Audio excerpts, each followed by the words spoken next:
look at what I replied with in the mod chat.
Also, how do you pronounce your name?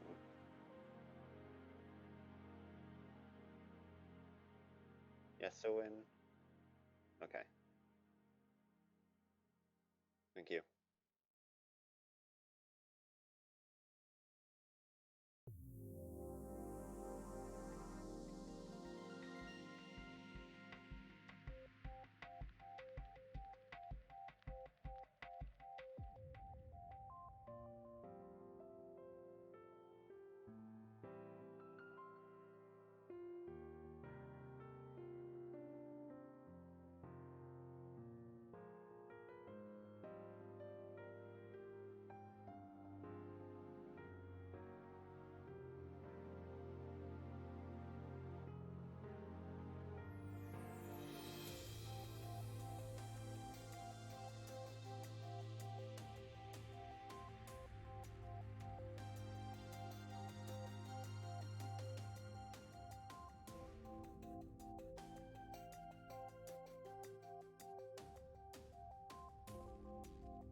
Hello everyone, and welcome to Lobster Crossfire 11. I am Yeson, and I am joined by Splat today on the commentary couch. How you doing, Splat? I'm doing pretty well. First of all, thank you so much for having me. I'm honored to be here. Excellent. Well, I would normally launch into a detailed explanation of what we're doing here, but we already have all of our players in the lobby, so we're actually going to just jump straight into our first lot of gameplay here. As you can see over here, we are looking at...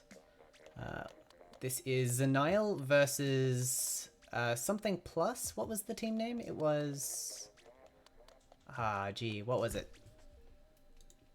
The Nile versus Paint Plus. Paint Plus. Excellent. So we're going to be launching right into our format here. Splat zones on a random map from a chosen map list. We are starting with Inkblot Art Academy. And we're underway. This is Lobster Crossfire 11, playing Splat zones only. Each team must have at least one dually squelches.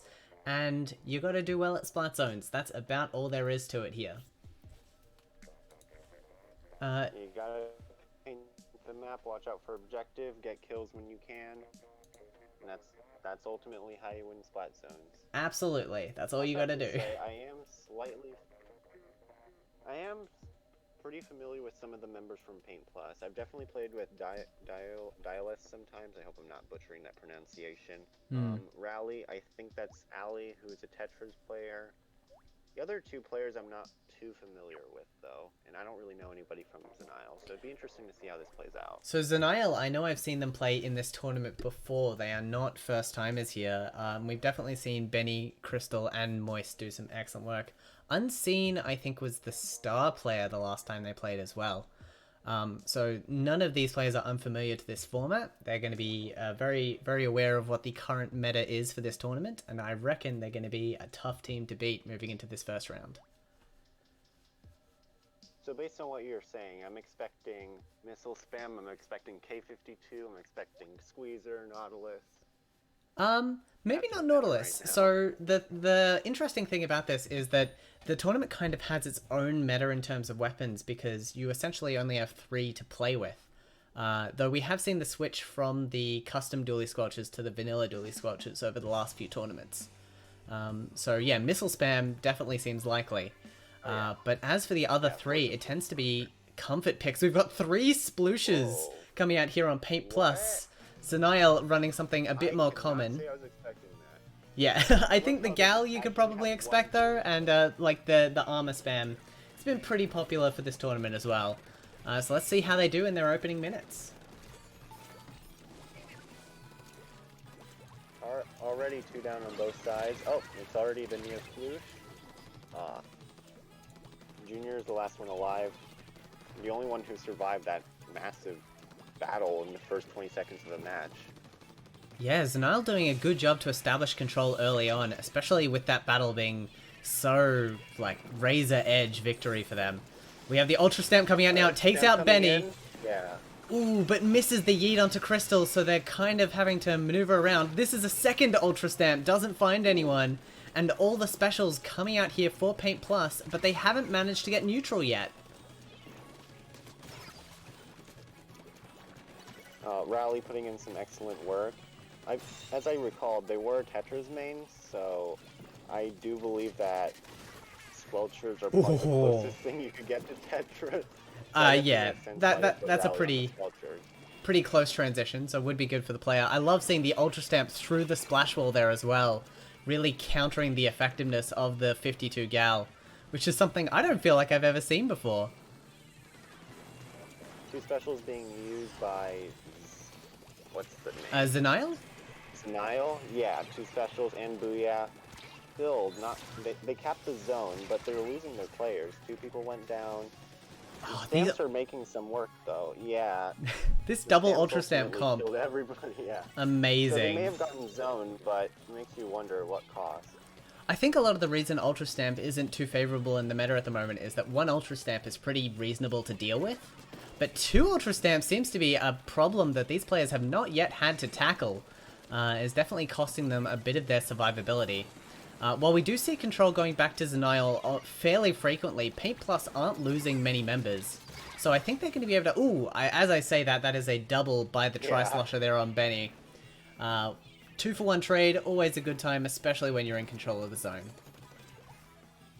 The biggest problem with a triple sploosh comp and also with the frontline comp in general is that when the other team gets really solid control of the zone, it's going to be very, very hard to push back in. Like, even if you get specials, like with Stamp and stuff, it's going to be very predictable how you approach. That being said, Dio does get 1 kill onto the Squelchers. So, yeah, I think you've hit on something very important there. They're going to be very good at picking off players on the opposing team, but a coordinated push might be a lot more difficult for them to pull off. That being said, Dio with a lovely sharking splat there up the top is going to really slow the advance of the other team. The penalty is cleared. They only have a 30-point difference to make up here, and they have the pressure quite on well. They might be able to make this happen. That being said, they did get missiled and armor, so now they're fighting for the zone. However, members on Zenile are going down, and that is a full wipe. So it's looking like Paint Plus is going to take this first game. Absolutely. A weapon composition I think we can all agree we are not used to seeing, but proving surprisingly effective. Oh, but look at that! The coordinated push power of the standard meta. Nice work by Benny. Yeah, amazing job there, being nice. able to get that flank around and really support your teammates. And that's why this composition is more favored in the meta right now, is that you can get those coordinated last minute pushes. The other team wouldn't be able to do that with their weapon composition. That is something that is purely afforded to the range, armor, and abilities of these weapons. That being said, the penalty points aren't very low for Zenile, and they're already gone. However, Ozzy getting a nice splat with the Ultra Stamp. Now there's only one member left on Zenile. Or, sorry, wait, yeah. Yeah, you Zenile. got it. They definitely know how to use the movement Ozzy. abilities their kit provides them. I mean, we are seeing Yeah, it Ozzy seems jumping like they around had the no idea place. Ozzy was hurt. Yeah. Benny is able to find them there and catch him out. I think one too many sharking splats from Splat Plus, and Zenile have caught on. They've got Ink Armor in the back pocket now. We've got 20 seconds left until overtime. That should be enough time to get through that penalty. But two players already down on Zenile. They're going to have to back off here. I don't think they're going to be able to make it out of this fight in time. With only 10 seconds left, it's going to be very hard for them to turn the tables. Yeah, you're completely right. And 3 splooshes on the zone, they could be sharking anywhere. You don't know where they are.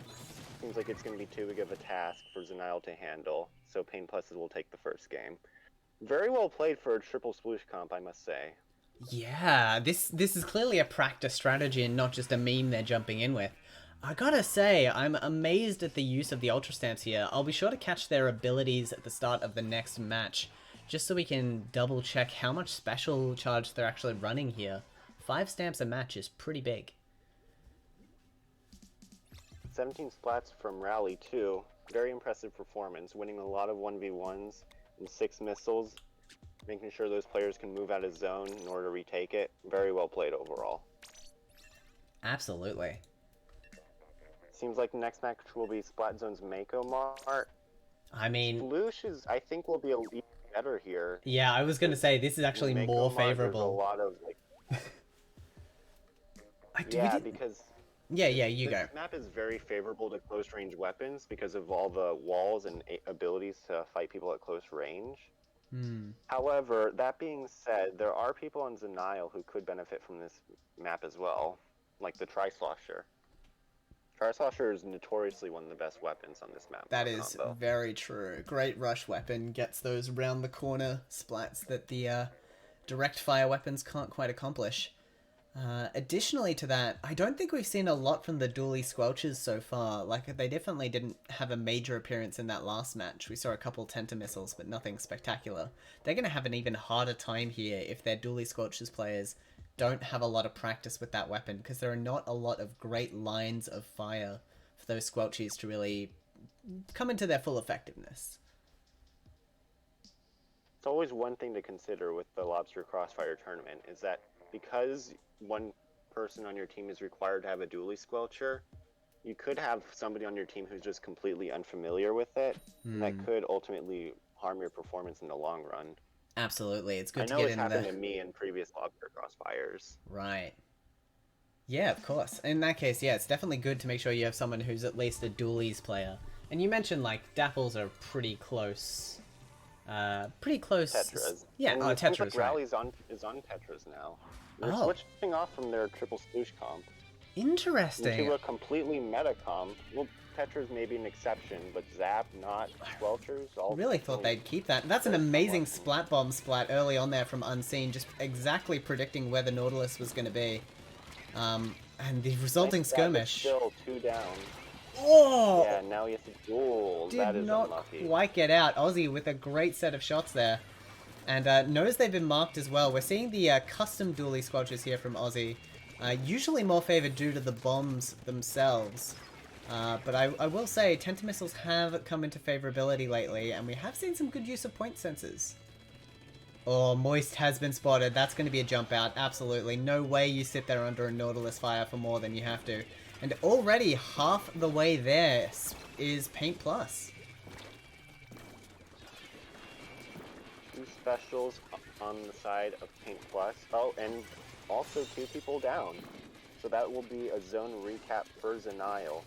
Can they set up in order to take a massive point lead or not? I'm not sure. Lovely That job, being said, Moist there. Rally does go down. It was yeah, it was a good beam. down. I would like to see Moist go back to the zone here. You know, maintain your lead and man advantage. Oh, there's that recon as well. Knows exactly where all 4 of the opposing team members are and has called it out to their teammates so they can readjust their positioning. And just like that, there is no entry point for Paint Plus without a splashdown. Zone is neutral right now. 1 member down on Paint Plus. Oh, and as I say that, a wipe on. Oh. Not quite. Benny hanging in there for Zenial. Might have to jump out here though. I mean, good survivability there. They held on for quite a while, managed to even the scores a bit, and definitely the opponent took a hit to their special meters, which means that this Inkstorm should go uncontested and allow for a neutral at the very least. Benny getting contested by the Squelchers and loses the fight. Oh, that's 2 members down on Zenial. Yeah, really thought they had something there. Mixed up, but yeah, they have a really strong advantage here. Well, oh, 3 versus 3, nice. Okay, 2 versus 2. It's now or never. Can they get the zone back? Ooh, Crystal almost catches the Nautilus, but not able to do it. But the flip! The 1-point flip! The Inkstorm coming from the back. That was unseen with the clutch special there, and I didn't see it coming. I didn't either. There's so much going on there. I'm not gonna lie, I completely missed the Inkstorm. Yeah, I mean, a very clutch stop for them as well. Oh, I really thought that Nautilus was going to go down. I've got to give credits to the Nautilus player there. They were really able to keep themselves in that fight in a way that I don't think I could ever accomplish.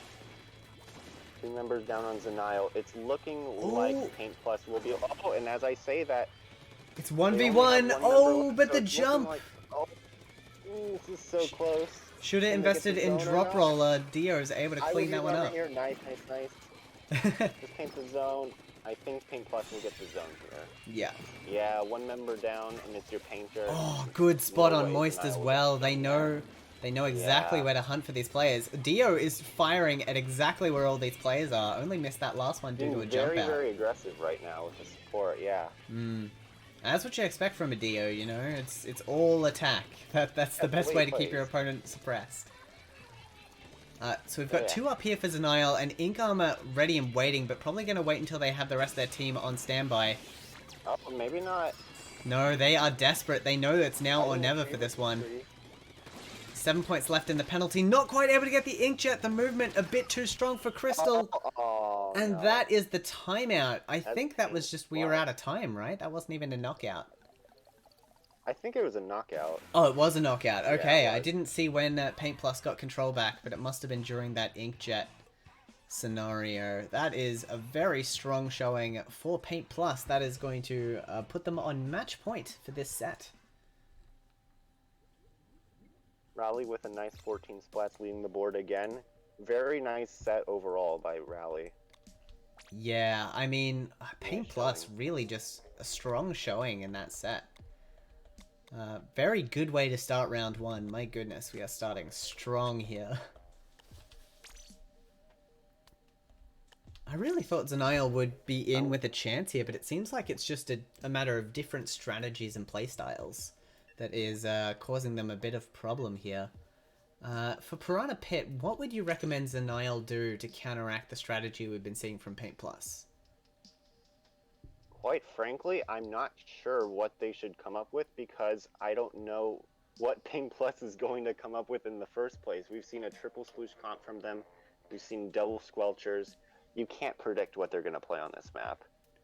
Yeah, So, you're absolutely right. overall, I really thought they would stick to their guns when we had a map that was more friendly to the splooshes, but they completely flipped the script. Do you think their strategy is just to bamboozle the opposing team, or is it more of a map-dependent pick system? What's your vibe? Quite honestly, I think it was probably to bamboozle the other team. I mean, it's hard to imagine players that skill level playing a triple sploosh comp seriously. But, you know, who am I to judge? We saw it work. It's hard to argue with results like that. Minds. Yeah, and it worked, so, no, shut my mouth. Alright, well this is match point to Paint Plus. Zenial need 3 games to stay in the winner's bracket here. Weapons coming out. We've got quite a few changes from Zenial. Paint Plus sticking to what worked from the last match. They're going to be keeping that strategy rolling. Armor Zap now for both teams. Should prove interesting on this map. ELS getting a nice double on the Squelchers and one other person. Yeah, Benny again forced to jump out, the last team member surviving. The rest of the team seems to be a bit more aggressive than Benny is. I wonder if that's helping them or causing them issues. I would likely say it's causing them issues because as a Tri-Slosher, as a frontliner, you generally want to be a bit more aggressive than your teammates. Oh, Ozzy's the only one left here, does manage to trade out, but that should be controlled to Zenial quite clearly. I mean, well done to Ozzy for managing to take so many splats from the opponent. What could have been a dominating lockout is now a bit of a standstill. In fact, Zenial being pushed onto the back foot. Ozzy had Inkstorm as well, and when you have specials, you don't really want to trade. You want to at least get your special off first. At least put pressure on the zone. It's looking like they're trying to avoid engagements for now. Well, that being said, they do pop Inkjet and get a pick with it, get 2 picks with it. Seems like Pink Plus is still going to be in control for a while. Piranha Pit, notoriously a map where it's hard to get back in once you're locked out. Yeah, not many points of entry for this map. A problem that I'm very much looking forward to being fixed in Splatoon 3. But in the meantime, we have a splashdown on Rally here at the bottom as well. Armor's coming out for Zenial, they're making their stand. But the splashdown with the instant takeback is going to get a few more points on the board. And if they can bamboozle their opponent now, they can take this one home.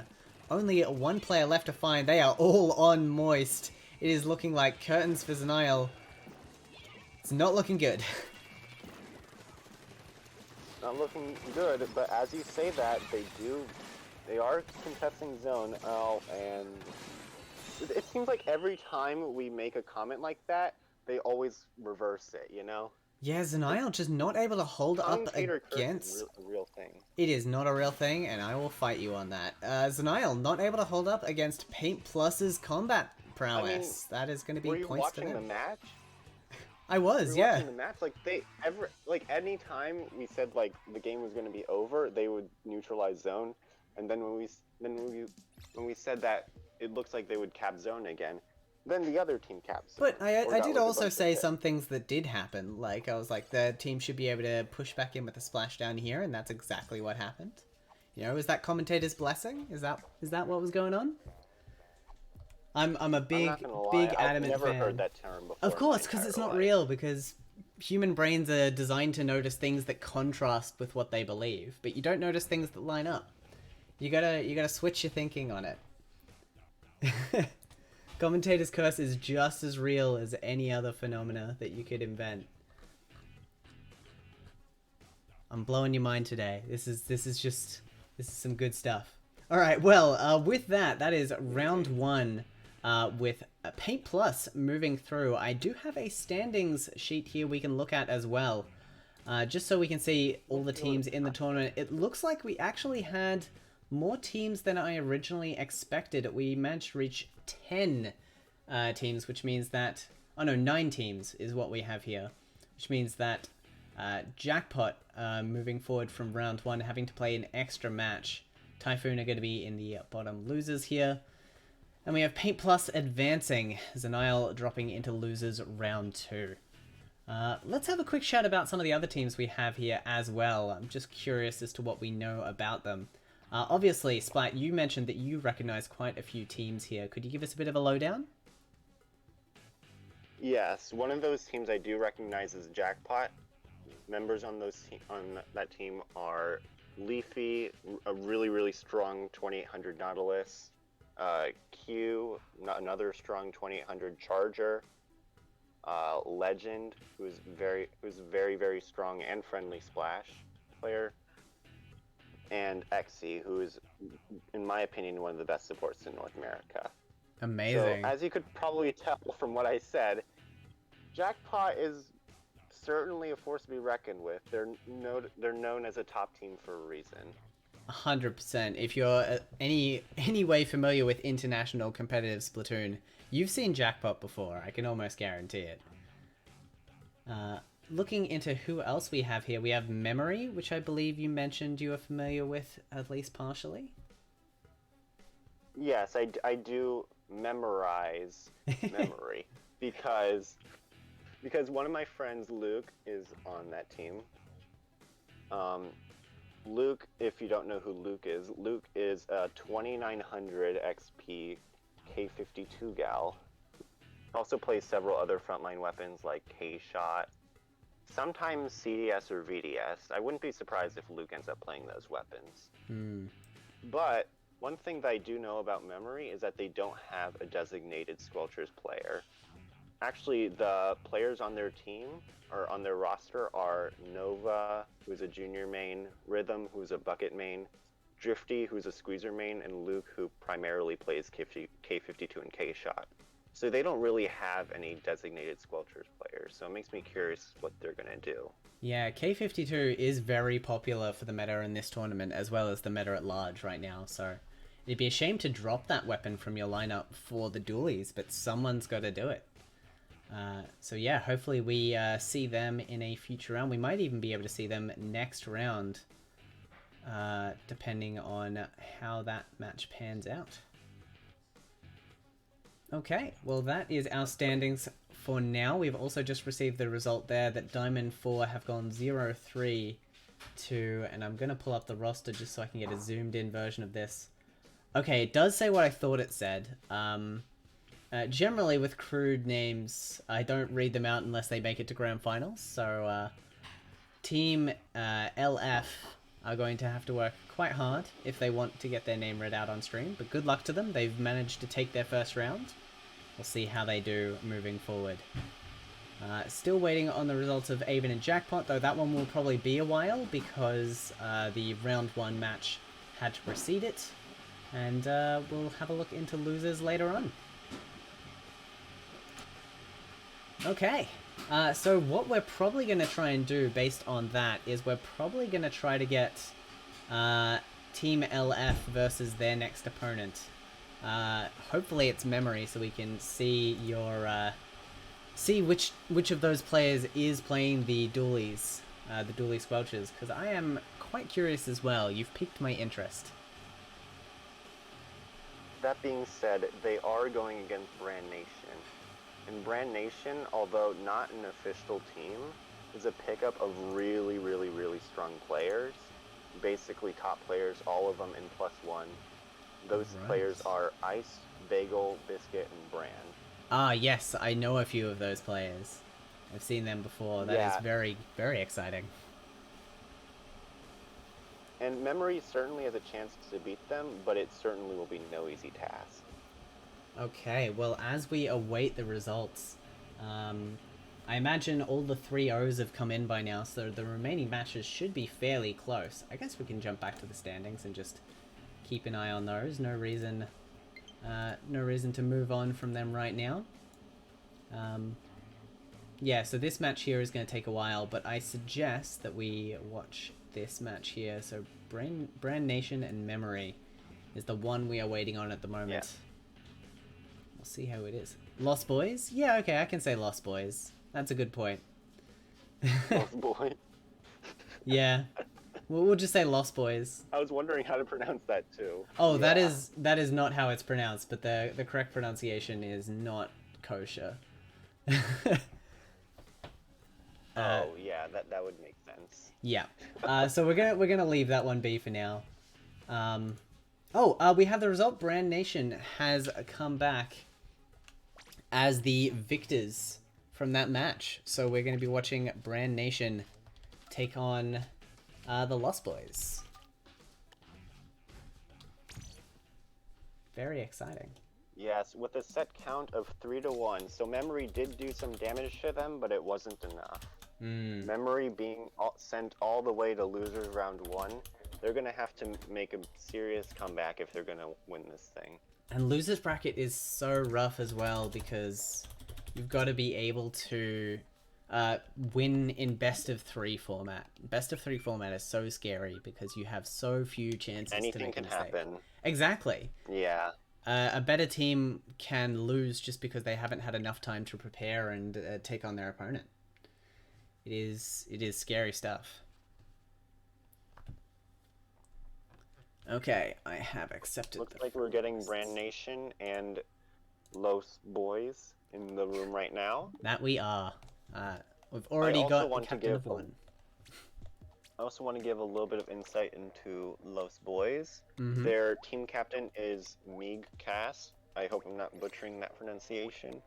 But he is the support player on Mictlan Heroes. Mictlan Heroes, very, very strong Div 1 team. Yeah, I've seen them play. I definitely have had some really good scrims and tournament sets with them. Very, very strong. I think there's definitely a chance that they could do some serious damage. Yeah, definitely looking forward to that. Their teammates are Santi, Juanpa, Mal, Louis Me, and Anna Soft. I have to say I don't recognize any of those names, but knowing that they're playing with me Cass, there's a good chance that they could do some damage to Brand Nation.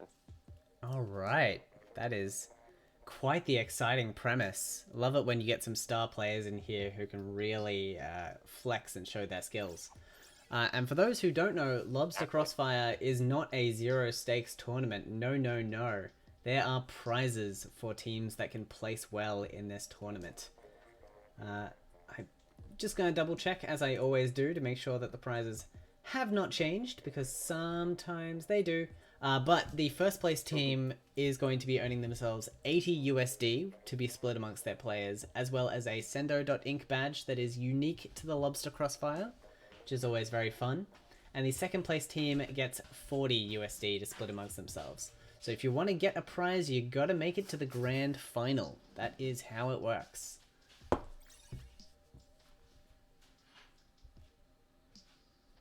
Yeah, this is another reason why I love Lobster Crossfire, is that it always provides some incentive for people to play. Some people play for the money. Sometimes people play out of love for the Squelchers. Sometimes people play just because they want results or because they love tournaments. There's something for everybody. Yeah, it's definitely got a nice bit of variety on your typical Splat Zones tournament that makes it just that extra bit fun. So I can definitely appreciate that as well. And seeing what some of these players come up with for their team compositions. Like, we never have a stale meta in this tournament. It is constantly evolving and changing, which is very much appreciated. If you take any look at Splatoon Twitter, you will see endless complaints about how stale the Splatoon meta is. But if you're to watch this tournament, you'd see a lot of variety in different compositions. Absolutely. Granted, everybody is required to use a Squelcher, but apart from that... yeah, as long as you're expecting that, everything else is quite nice. Okay. We've got Ice, Bagel, Bran, and Biscuit. Oh, these names have changed. Oh, these names are different. The in-game names, I'll jump in. They use different names in tournaments. Yeah. Gotta keep those in-game names the same. Now I understand. Yeah. Yeah, now I understand. Alright, we got... Now I understand the pain of using different names. Yeah, this always happens. It's fun to dress up your names and have something a bit different, but it does make it harder for the person who has to organize the room when they are not on either team. I'm pretty sure that's right. I like to just sit in Captain's Chat for a moment. Excellent. Louis, Juan, Mao, and Santi. Louis, Juan, Mao, and Santi. Great, got it. Excellent.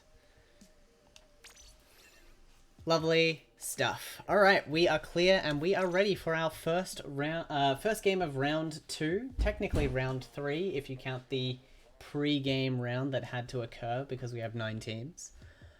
We are going to Mako Mart once again with 2 entirely new teams and presumably 2 entirely new strategies. Now, based on what you know about... Well, let's put these players aside for a moment. If you had to put together a composition for this tournament for Mako Mart, what are the staples? What are you expecting to see without any changes? Okay, obviously Squelchers, right? Yep, I'd be very surprised if that wasn't in there. Okay, but aside from that, I would definitely recommend a Tri-Slosher here. I believe that Bran would be the one to play it on the Mm-hmm. side of Bran Nation, because I've seen him play it sometimes on Starburst. Bagel, I probably would expect for him to play Mini Splatling, particularly because missiles are pretty strong on this map, and also because it's zones. Mini Splatling's paint will be extra beneficial there. Ice is primarily a backliner. Um, I suppose I could see a charger like Firefin. It's not particularly anything special on this map, but it's not bad either. Like if the charger is able to get like a very strong advantage, then it could become a problem. But other than that, it's not anything too special. And Biscuit, I'd probably expect for him to play Squeezer, because he's mostly been one-tricking that as of recently. Okay, well there is the insider knowledge that will hopefully guide us through this match. Let's assess. We have a Cancer Rapid Blaster coming out No there. Tri-Slosher. Interesting. No Tri-Slosher at all. We do Definitely have surprised. a try coming out for the boys. We'll see how that pans out for them there. One down on Brand Nation. Oh, but two down on the side of Los Boys.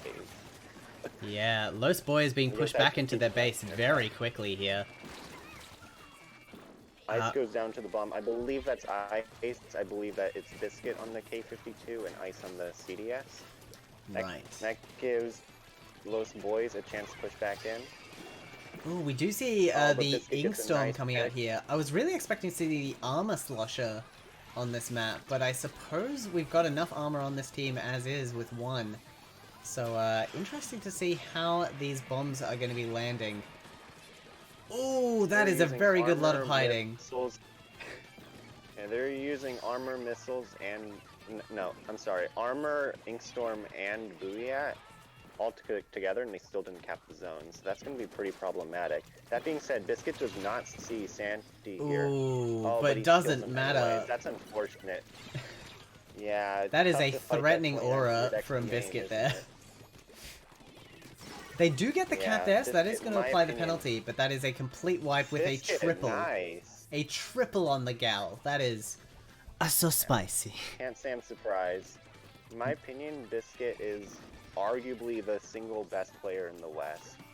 So going up against him, let alone three other super top level players, is not an easy feat. Yeah, that's daunting. That is quite daunting. That being said, they are putting up a pretty good fight. They did recap zone a few times, and it does look like this is another opportunity for them to do it. The Squelcher is close to missiles. Oh, but he didn't see that missile right behind him. That's really unfortunate. Yeah, two down there. Having, Three I believe down. that's two sets Yeah. of Tenta missiles there for Brand Squad, Brand Nation. That's it. So they are going to be able to throw those out quite regularly. That's going to be quite the problem, especially when there is no time left. Yeah, we didn't see any openings there, I don't think, from Brand Nation. They were able to cover all the traditional opening points quite easily and then catch anyone who was flanking out. We also saw some members of Lost Boys taking some sharking positions, but the opponent never overextended, so they were never able to make full use of those positions, and honestly just lost more time than they can afford to lose. So that is going to be Brand Nation with a dominant round 1 victory. Another problem is that whenever you pop out of these sharking positions, you need to be certain that you can kill them instantly. Because if you don't, they're gonna be aiming at you right away. These players, these top level players, they have incredible reaction times and incredible aim. So if you don't kill them right away, they're going to kill you first. And we saw that happen a couple of times. Absolutely. Alright, well round 2 Well, we so are is moving on Piranha to... Pit. Yeah, Piranha Pit. It's getting all the spicy maps. We're not getting anything that is particularly slow or spaced out. And while I don't we've seen mind this that, map before as well. yeah, we have not had a new map this match yet. It has been entirely repeats. For Welcome everyone to who is Piranha wondering Pit. as well, I can read out the map list which we have available today to these players, though it is random maps. The Reef, we have Muscle Forge Fitness, Inkblot Art Academy, which we saw in round 1, Manta Maria, Mako Mart, which we've seen in both rounds, Piranha Pit, which we're about to see in both rounds, And we also have Wahoo World and Anchovy Games, which are some particular favorites of the Splat Zones map list. I do have to say, those are probably the best Splat Zones maps. Yeah, definitely curated to be the ones that people prefer in the competitive community. Shout out to Yay, the tournament organizer, should be in chat for organizing such a awesome tournament. The slow and spaced out maps on this map list, I would say Wahoo World is a bit slower because you've got a lot more protection around the zone. And potentially Manta Maria being a 2-zone map where the zones are quite difficult to like fully control. It's pretty easy to hit them from afar, so you can keep neutral for quite a while on Manta, I would say. Both teams armoring at the same time. Looks like the K-52 used Booyah with 2 players sitting around. That is going to be a Booyah cancel. And looks like they're going to be able to get the zone right off of that, only getting 1 pick, but still enough to get to the zone. Ooh, Lost Boys! Bagel does go down to Juan, who just drops down on him. 2 members down on Brand Nation. Oh, but 2 down on Lost Boys as well. Yeah, he's going to struggle to do anything here, because the members on Brand Nation know that he's here. Like, you see them throwing point sensors at him and shooting at him. The jump out was going to happen. It was just a matter of whether they could get to a better position or whether spawn was where they were going to be forced to be. We can see the members of Brand Nation in a lovely U formation, protecting all the entry points on Piranha Pit. As you mentioned earlier, a very hard map to do re-entry on.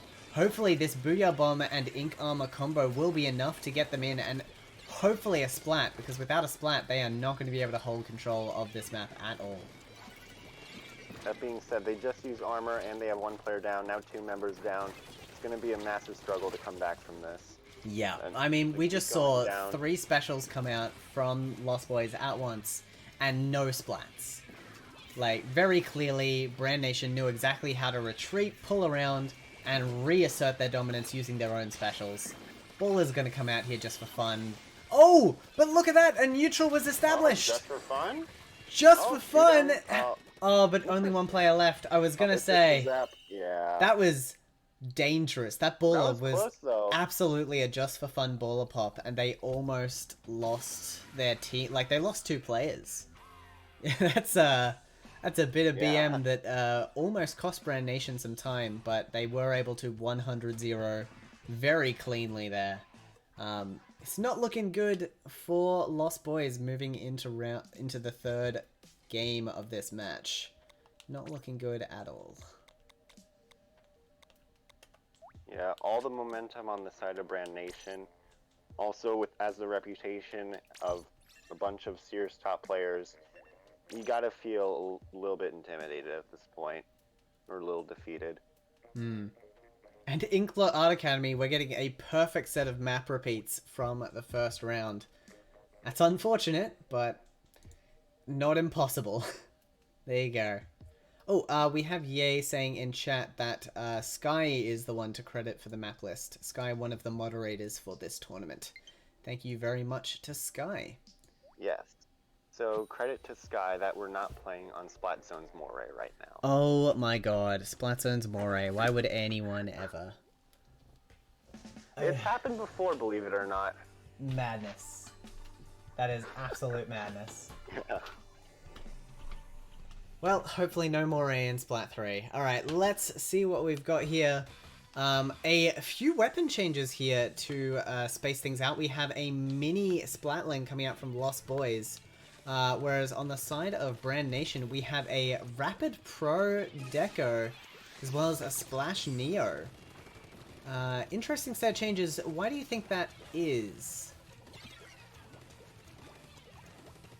I believe that maybe it was to provide double armor, because a lot of their problems were, well,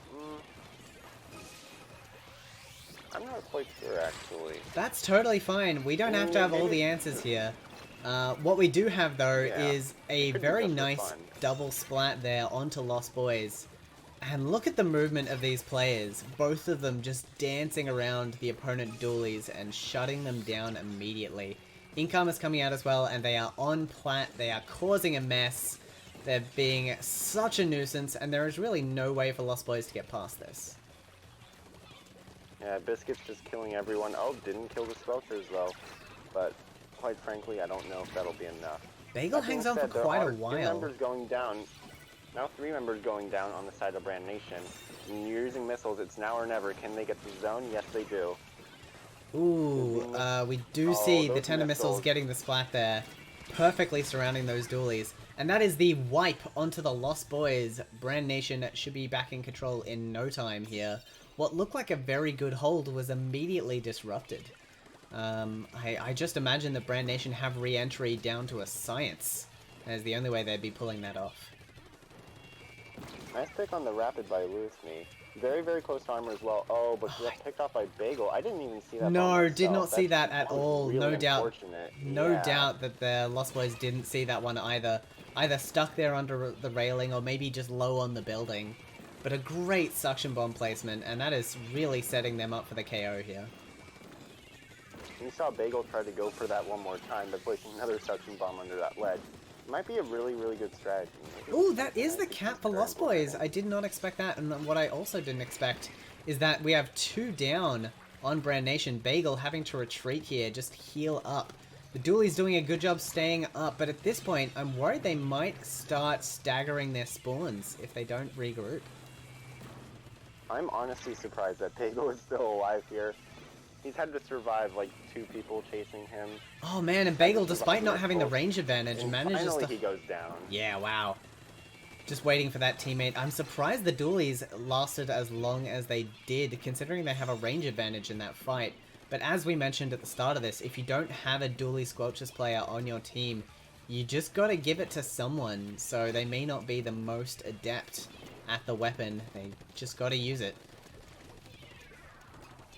We've got 2 minutes left in this match here. It's looking like this penalty is going to disappear very quickly. Brand Nation keen for that KO and qualification for the next round.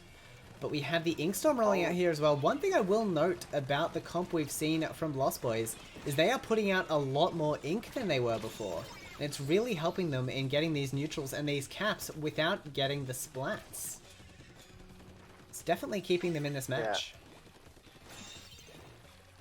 Yeah, I feel like one thing that Brand Nation is maybe doing wrong is that they are focusing a lot on like getting kills, because on the previous push they had no specials ready, yet Lost Boys had 3 specials ready. So they were focusing a lot on winning their fights rather than, you know, counteracting them with specials. Granted, it worked, and it's been working this whole set, but perhaps that confidence could be their downfall in future games. Well, you don't think it's going to be a problem for them here. That is going to be the KO for Brand Nation. Despite the Inkstorm coming out there, it looks like they just weren't able to hold their positioning. So Lost Boys going to be dropping down to the losers bracket. Brand Nation move on to, I believe, the semi-finals of this tournament. Just like that.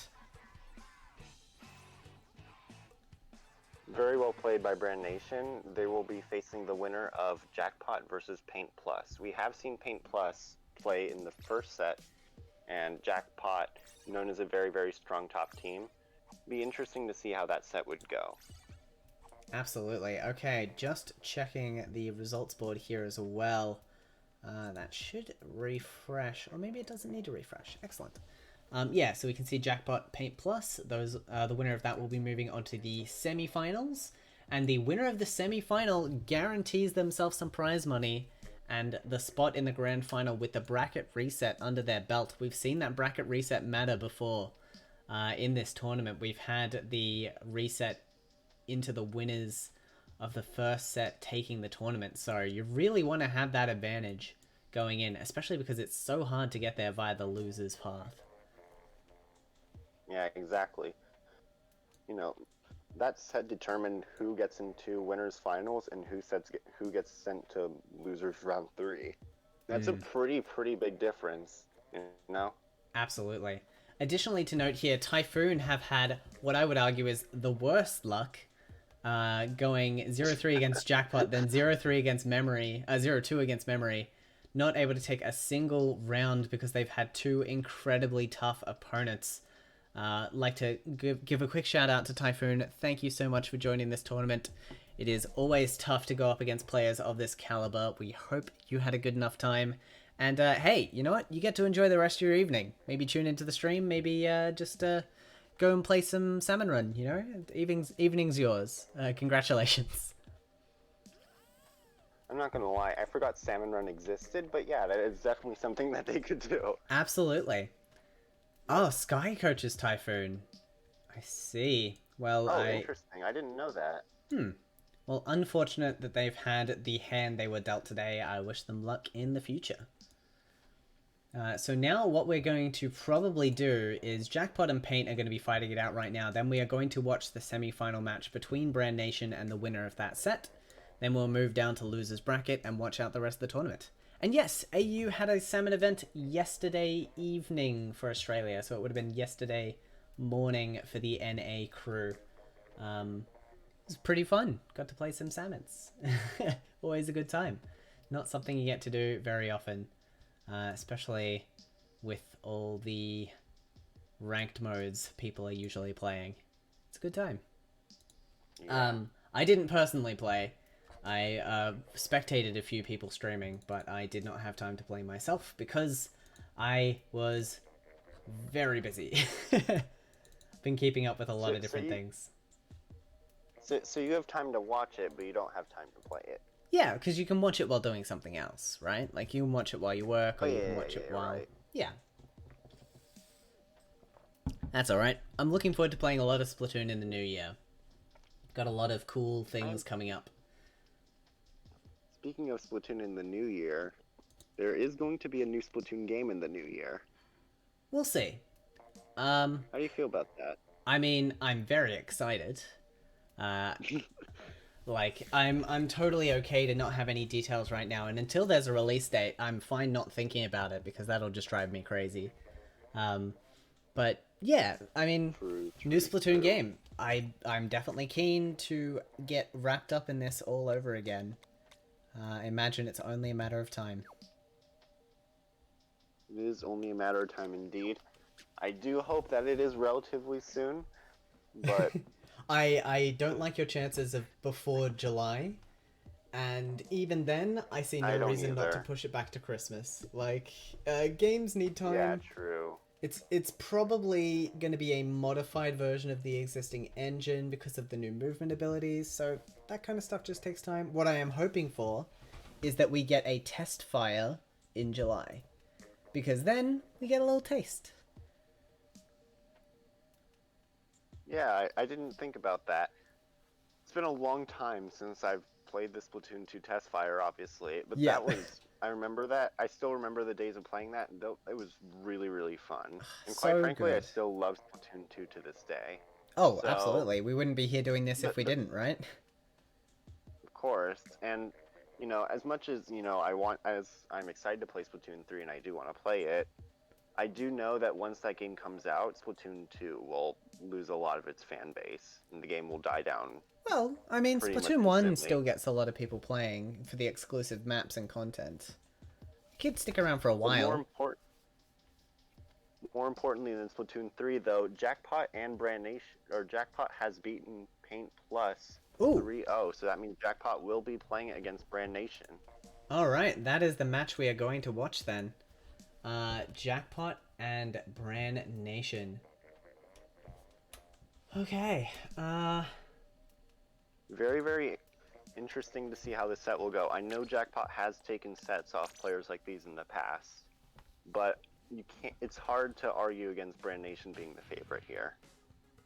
Absolutely. Okay, I have to jump in with them because they have the match ready to go. So just give me a moment. Might have to send a friend request. We shall see. Yeah, I'm gonna have to send a friend request real quick. Shouldn't take too long though. Yeah. No. Okay. Oh, Ice is in the room. Maybe I should join through that. Okay, there we go. I think that's good. Should be good. People change their names all the time. It does make it that extra little bit challenging. I know, especially in tournaments, and it's like, Urgh. Yeah, I mean, like, it's No, fun. admittedly, From a yeah, player I'm perspective. extremely guilty of that, doing that in tournaments in the past. Yeah. But now that I'm commentating for the first time, I can definitely understand. That being said, I did know who Biscuit and Ice were, so I guess it didn't bother me too much. Yeah, there we go. All right, we're in. We have our players ready to go, and this is the semi-final. So this is determining who gets through to grand final first, who gets that sweet, sweet bracket reset, and who is going to have to fight their way through the losers. This is going to be I've also been seeing spicy. Jackpot participate in a lot more tournaments recently. It almost makes you wonder if they're becoming a team again. Or That if they're would be just still a exciting. pickup group. I feel like as well, as soon would as be we get exciting. a release date for Splatoon 3, Splatoon 2 is going to get more popular again. Because people are going to want to warm up and get ready for the new game. So Oh yeah, definitely. I would not be surprised to see that flooding back into these tournaments of the classic pro teams. Indeed, and also a lot more people have Splatoon 2 as opposed to the original Splatoon. So people are far more likely to return to Splatoon 2 than the original. Yeah, the original, I don't know if you've played it in a while, but it does feel significantly different. It's easy to just conflagrate the two experiences, but yeah, it is not the same game by any stretch. There's like familiar concepts, but like the thing that threw me the most is the Rainmaker fires very differently. It's just a massive, like, Inkzuka type weapon. Anyway, we have a match. Let's have a look. We have similar compositions here. Brand with the Rapid Pro Deco versus the Sploosh Neo from Jackpot. We'll see. I do have to say, I'm surprised to see Q on the Squelchers. Normally, when Jackpot has done these tournaments in the past, they put Leafy on the Squelchers, but this time they're putting Q, which makes me wonder if they want to just not run a backline. Which is interesting, because Wahoo is notoriously a pretty good backline map, so it's overall an interesting strategy. That's not quite true. I know these players have movement good enough that they can use the environment of Wahoo to avoid backline players, but it's definitely an uphill battle.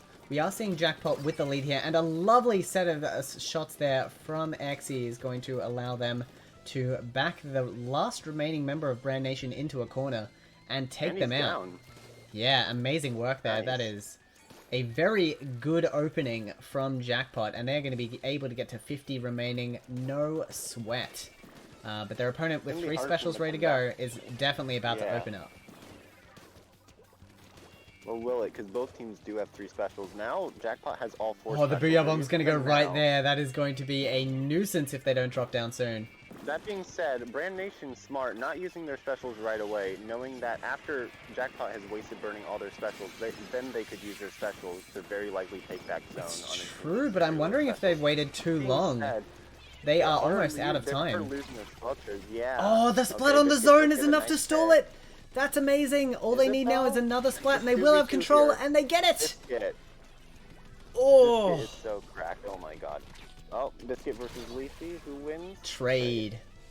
Same weapon, same damage, same trade. Makes sense. I mean, yeah, I definitely know Catches him in one shot. Jackpot were holding that Booyah Bomb because, obviously, Brand Nation wanted to push after the Booyah Bomb had been thrown.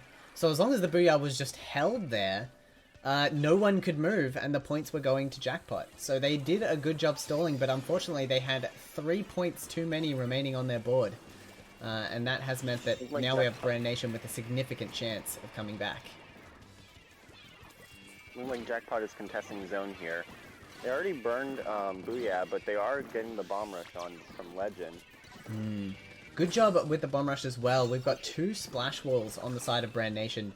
So bomb rush is a very dangerous concept for Brand Nation to have to handle.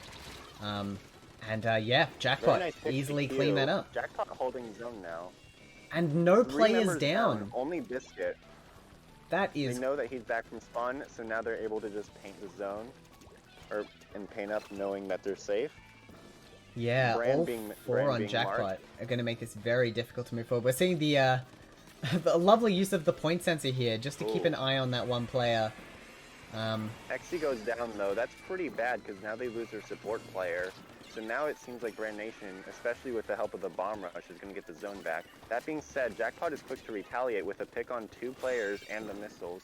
So it seems like ultimately those efforts to pick off Xe aren't really paying off too much right Oh, now. there we go. Q getting that very clutch splat on the opponent Dually Squelches.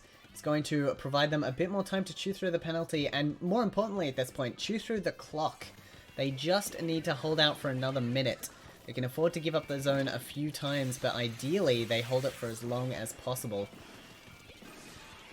That's going to be All their many specials. And Bomb Rush and Armor in order to get the zone back. However, instantly, Jackpot contests it right away. It's going to come down to who can win these 1v1s. Leafy drops down to the carousel. I wonder what she's going to be able to do here. Oh, she goes on a flank and gets the kill. I will say, Leafy I do leading the love... way with 14 flats too. I do love Bagel on the Blob Lover as well. It's such a good turfing weapon for this map because you do get all those odd angles that you can really take advantage of. Bagel playing a great supporting player here. I'm really, really happy with how they're going. Alright, we're in the closing 30 seconds. I haven't seen Bagel play Nautilus in a very, very long time. Nautilus you'd think would be pretty decent on this map due to this map favoring long-range weapons. But I suppose he wanted to go with a painting option to make up for Brand, because Brand's weapon isn't necessarily a great painter. Right. It's going to be very, very close here. Leafy gets a very, very clutch pick. It's not enough! Oh, but Brand Nation does get lead. They're going to be able to get the zone back, though, because they do a Bomb Rush. It's a 50-point penalty, that's huge! Bagel. This is going to be such a hard hold. Oh, he goes down. Oh, okay. So now they're probably going to challenge zone really, really soon, knowing that they're 1 player up. Absolutely. What was almost a clutch hold from the Dually Squelches on Jackpot has resulted in an overtime shutdown from Brand Nation. A single point the difference in this game. Brutal stuff. Brutal stuff, but great, great efforts from Jackpot, especially from Leafy, getting 17 splats. Very, very, very impressive performance, but just not enough. Absolutely. Alright, well, with the first game over and done with, we are watching 2 Titans clash here. The next map could determine a lot about how this plays out. I really think the playstyles we're seeing here could evolve quite well on Muscle Forge Fitness. Very exciting. Muscle Forge Fitness. Again, a map where I could see a backline come out, but given the performance that came from the frontliners of Jackpot, I believe Q could just stick to the Squelchers. I'm not quite sure. Absolutely. Well, I think the thing as well is that when you've committed to a backline on a team comp like this, that means you're restricting yourself to 2 frontline players. You can play Squelches on frontline. We've seen it before from Hey Ho Academy, a team that has won this tournament multiple times. If you have a absolutely cracked, or I should say the best Dually Squelches player in the world, you can absolutely get away with a backline in these compositions, but it's just quite risky when you don't have like your Dually Squelches on point. I would actually beg to differ there because although they do technically have 2 frontliners, because Xe is playing Zap, Xe has permission to play aggressive if he wants to, because Zap has the ability to fight as a frontliner. That's a very good point. So they do have 3 people who could fight up at close range, but obviously they do have the 2 primary frontliners if they were to commit to a backline, of course. Yes. That being said, Q does choose to stick to Squelchers, knowing that last game was very close and could have gone either way. I'm not surprised to see no comp change from Jackpot, but we do see a comp change from Brand Nation. Brand decides to get off of the Rapid and opts for, I believe, the Tri-Slosher. Yeah, I mean, we're also not surprised to not see a Blob Lover on this map. It would be very, very ineffective at capturing this zone. Yeah. So, yeah, Splash Neos on both teams now. Gotta love the Bomb Rush. It's a pretty nasty one, and it's a wide zone, so you really do need that instant coverage if you want to get a snap cap. Oh, but look at that Jackpot with the Booyah Bomb. Completely negate. Amazing. Yeah, completely negate that Bomb Rush. However, it seems like Brand Nation is able to get a pick and therefore get the zone back. Interesting with how Brand Nation only getting one pick is all they need to completely shift the momentum and map control of this map. They just move as a single unit. Yeah, see, they get another pick, and now they're going to be able to just completely paint up even more space. Getting another pick onto Q. Now they're going to be able to build up a bomb rush. They're going to be able to build up missiles very, very soon. And potentially second armor from the Tri-Slosher. Yeah, incredible. Now they are just single focus firing with all these burst bombs and point sensors as well. Just making an absolute mockery of this offense. Legend going down, meaning that they're going to be losing the bomb rush for some time. However, the bomb rush does come back. Now Jackpot is able to use all their specials onto the zone. Unfortunately, a little too late. One member down on both. Nice Bran with a nice triple. And that's the wipe on Jackpot. For this game. Yeah. Again, another great effort from Jackpot, but just not enough. Like, their problem was just that, like, one player kept on going down as they tried to reclaim the zone. Brand Nation, great efforts getting multiple picks when they needed to. It almost feels like Jackpot as a can't coordinate. Jackpot as a complete quad are a very powerful tool, but once one of them goes down, what we're noticing is that Brand Nation are single targeting members of the opposing team. So that, like, once they get started, Jackpot are never able to play as a quad. They just don't have the opportunity anymore because Brand Nation are constantly denying them a single player. And like all their specials there at the end weren't even enough to clear a pathway in just because they weren't able to move as a group anymore. So I've got to say the divide and conquer nature of Brand Nation is really working in their favor. And again, with a 2-0 lead, the momentum will be in favor of Brand Nation. However, Splat Zone's Mako Mart, I do believe that Jackpot could have something up their sleeve here. Splash being a pretty good option on this map. K52 also being pretty strong. Jackpot in general has a lot of very short-range, strong frontline presence that could be useful on this map. So I wouldn't be surprised if Jackpot ends up taking this game. But we'll just have to wait and see. I'm hoping for a comp change, something to really throw a spanner in the works here, but I'm not going to get it. That is as standard gets. Let's have a look at those abilities real quick. A lot of main power up coming out here from Jackpot. Not too surprising there. Okay, again, a strong opening from Jackpot. They take one player down really quickly and set up their group established positions. As long as they're able to hold out here before their opponent gets too many specials, they should be able to get a decent lead on the scoreboard. But we've seen time and time again that Brand Nation don't care if you get a decent lead. They're going to wipe you once and then never let you back in. They're not necessarily even going to wipe you. All they need is one kill, and then they can not only get the zone back, but get tons of map control on your side of the map. Well, there's the one splat. Like another very strong benefit to Brand Nation's comp is that they have a lot of painting power. So naturally, they're going to be able to outpaint Jackpot, but Jackpot's main strength is that they're going to have very strong weapons at winning 1v1s. So as long as so naturally they're going to be more inclined to, naturally their comp is more focused on winning fights, while Brand Nation's comp just naturally outpaints them. It's going to be a battle to see which comp is going to be more effective. Missiles coming out and bomb the rush. Booyah Bomb to separate them out from the zone, that was huge. That is definitely going to push Brand Nation back. Yeah, fight on zone here. Biscuit going off to the right, seeing if there's anybody over there. Constantly repositioning himself to, you know... I mean, that's a triple. Oh, the quad. Triple. That's a quad. Biscuit is so good. It's a quad trade, but it's a quad. That's incredible. That has absolutely bought them so much zone time. That is going to clear their penalty and probably get them the lead. It's cracked. That's cracked, dude. Like, we were talking about how Jackpot had the 1v1 weapons, and then Biscuit goes ahead and does that. Exactly.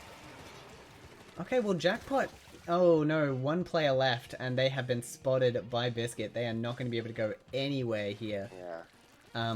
Jackpot probably have one chance left. Immediately in order to even have a chance at getting zone. It's going to be very, very tough, but it's certainly doable. We've seen it happen before.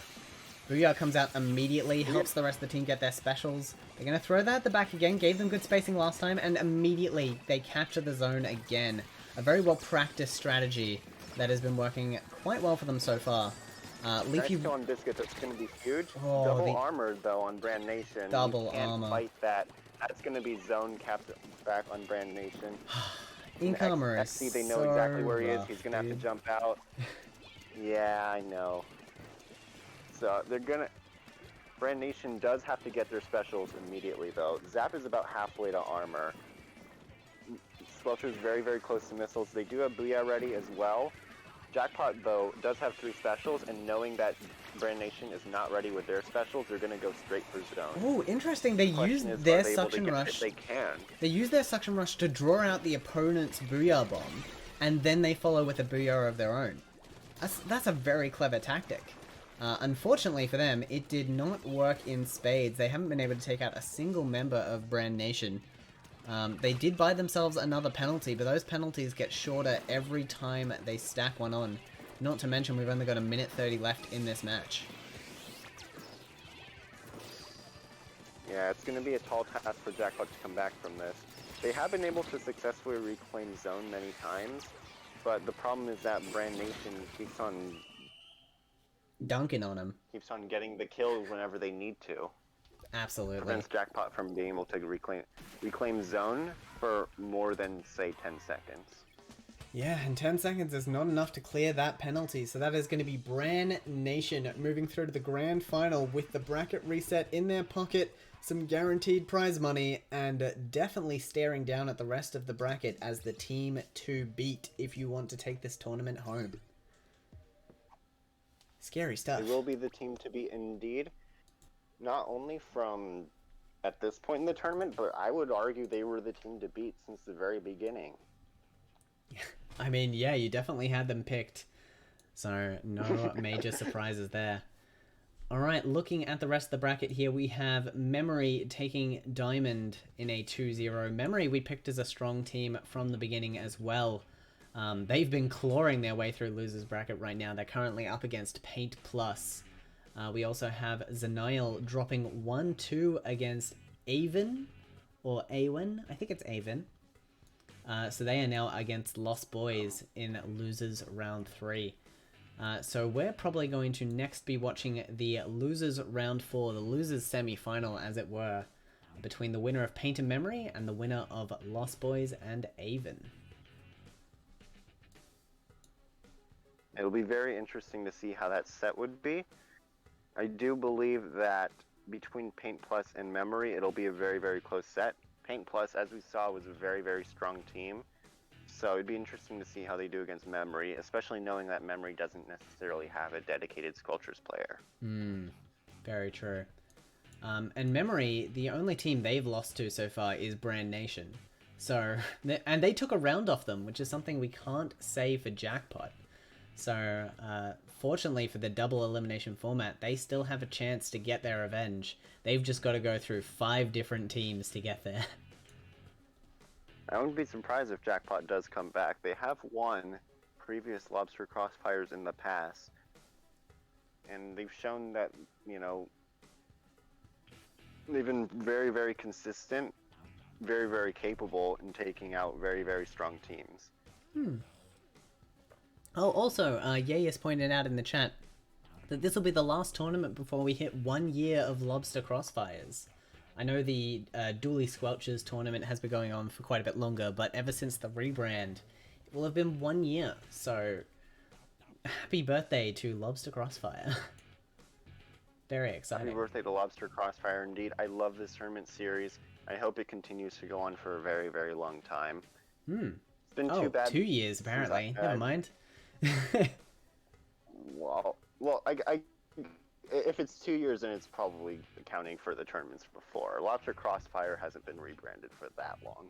Yeah, I would know, trust me. Yeah. Yeah. Excellent.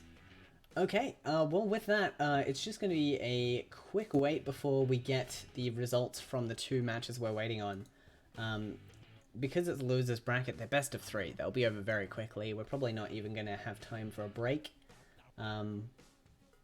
but I'm going to insist that we have one regardless. So I'm gonna enact a quick, we'll say 2-3 minute break before we come back with the losers semi-final. Maybe 5 minutes. Just so grab some water, have a snack, stretch. This will be the only break we have the entire tournament, just because things have been rolling very smoothly, which can always be appreciated. And then after losers semi, we go to losers final, and then we go to grand final. That's the whole tournament. So yeah, take the opportunity, take a break, and we will be right back.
Excellent. We are back.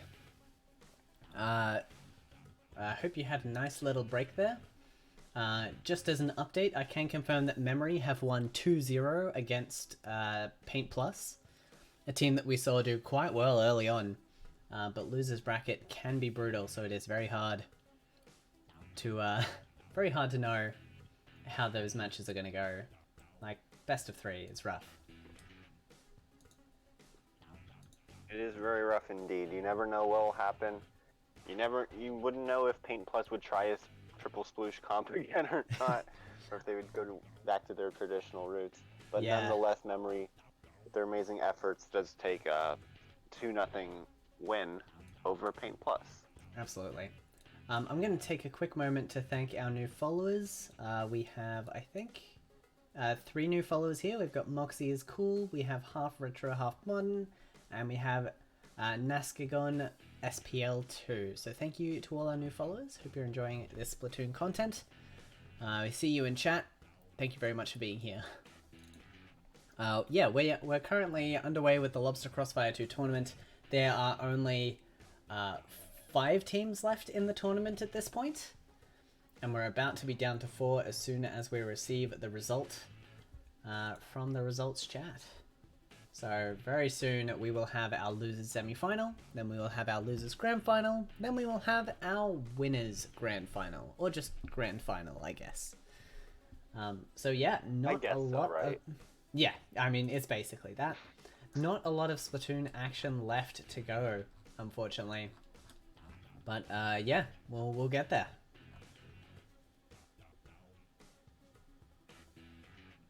I'm still very, very excited to see Memory play. We still don't exactly know what comp they're going to be running.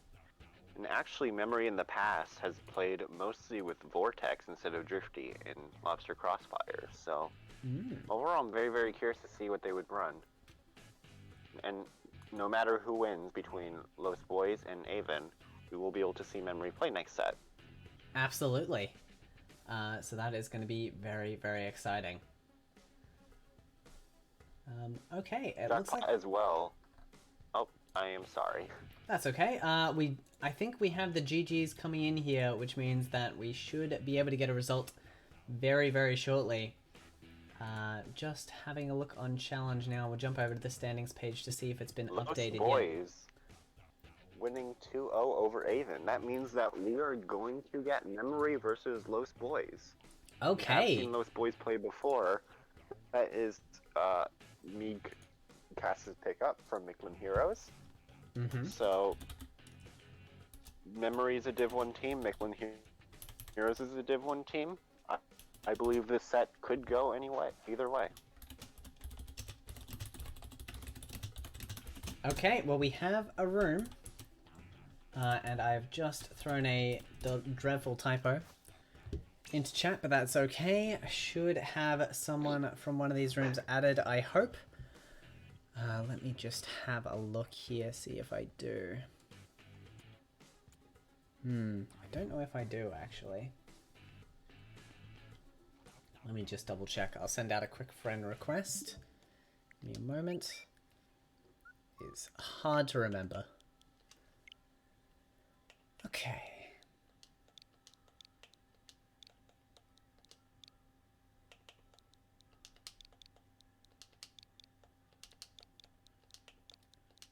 Those of you who are eagle-eared might be able to figure out what the friend code was that I just typed in. And yes, I was already friends with someone on the team. Great. That makes it nice and quick. Alright, here we go. Losers semi. Man has been nice and quick. I gotta say, this is one of the smoothest Lobster Crossfires we've had in a very long time. So, very impressed. It is, isn't it? I'm not very surprised, actually, because a lot of these people have had a lot of previous experience in Lobster Crossfire. We have seen a lot of these teams before in Lobster Crossfire, so they know how it works, and they're able to be quick because they have experience, essentially. Absolutely, and shout out to the team captains as well. We've had a lot of very quickly organized matches today. Always very impressive to see things moving this smoothly. And it is both in part to our moderators and to our team captain. So thank you very much for that. Alright, we are seeing Mako Mart Splat Zones again on stream. This has been happening quite repeatedly throughout Way the too tournament so often. far. It's not even that fun. Like, no one's bringing curling bombs. What's even the Okay. point? I just want to say I have no idea who anybody on memory is except for Luke. Do Okay. you have any idea who anybody on memory is? Absolutely not. There's a chance that I know some of them, but they've changed their names beyond recognition. So, Okay. So You know. I will try. yeah. I Oh, believe hang on, that- no. So that I've got John I've got Man some traditional names here. We have Rhythm and Nova, which are players that I have definitely seen play before. and Drifty. I don't know who is who, but I do know that Rhythm is quite a good player. We've shouted them out in a few Play of the Games before. And Nova, I just like I remember in the back of my mind. I don't 100% remember what they play, but like there's a familiarity there. So they may have played this before, or I might have seen them in a different tournament that wasn't Lobster Crossfire. But regardless, it's not as unknown as I was worried it would be. The person on memory who plays Junior will be Nova. The person who plays a bucket will be Rhythm. And oh, interesting. Never mind. I shut up really quickly. Yeah, no bucket I there. don't We know do if have the Rhythm is junior though. playing. Yeah. I don't know if Rhythm is playing. I believe that obviously John's and Man is Nova on the junior. But I believe that Vortex actually is playing. Vortex, although not on the roster, is playing Nautilus. Okay. Oh, I could be wrong. I mean, that could be Rhythm, but I've never seen Rhythm play Nautilus in my entire life. So I believe that is Vortex. Anyways, to the match, we see a pretty even game so far, as expected. Both of these teams being roughly at the same skill level. I do love seeing the Soda Slusher Lives, getting use here. I feel like it doesn't get as much love and is quite adaptable, quite adept at this map. So should be seeing some nice results there.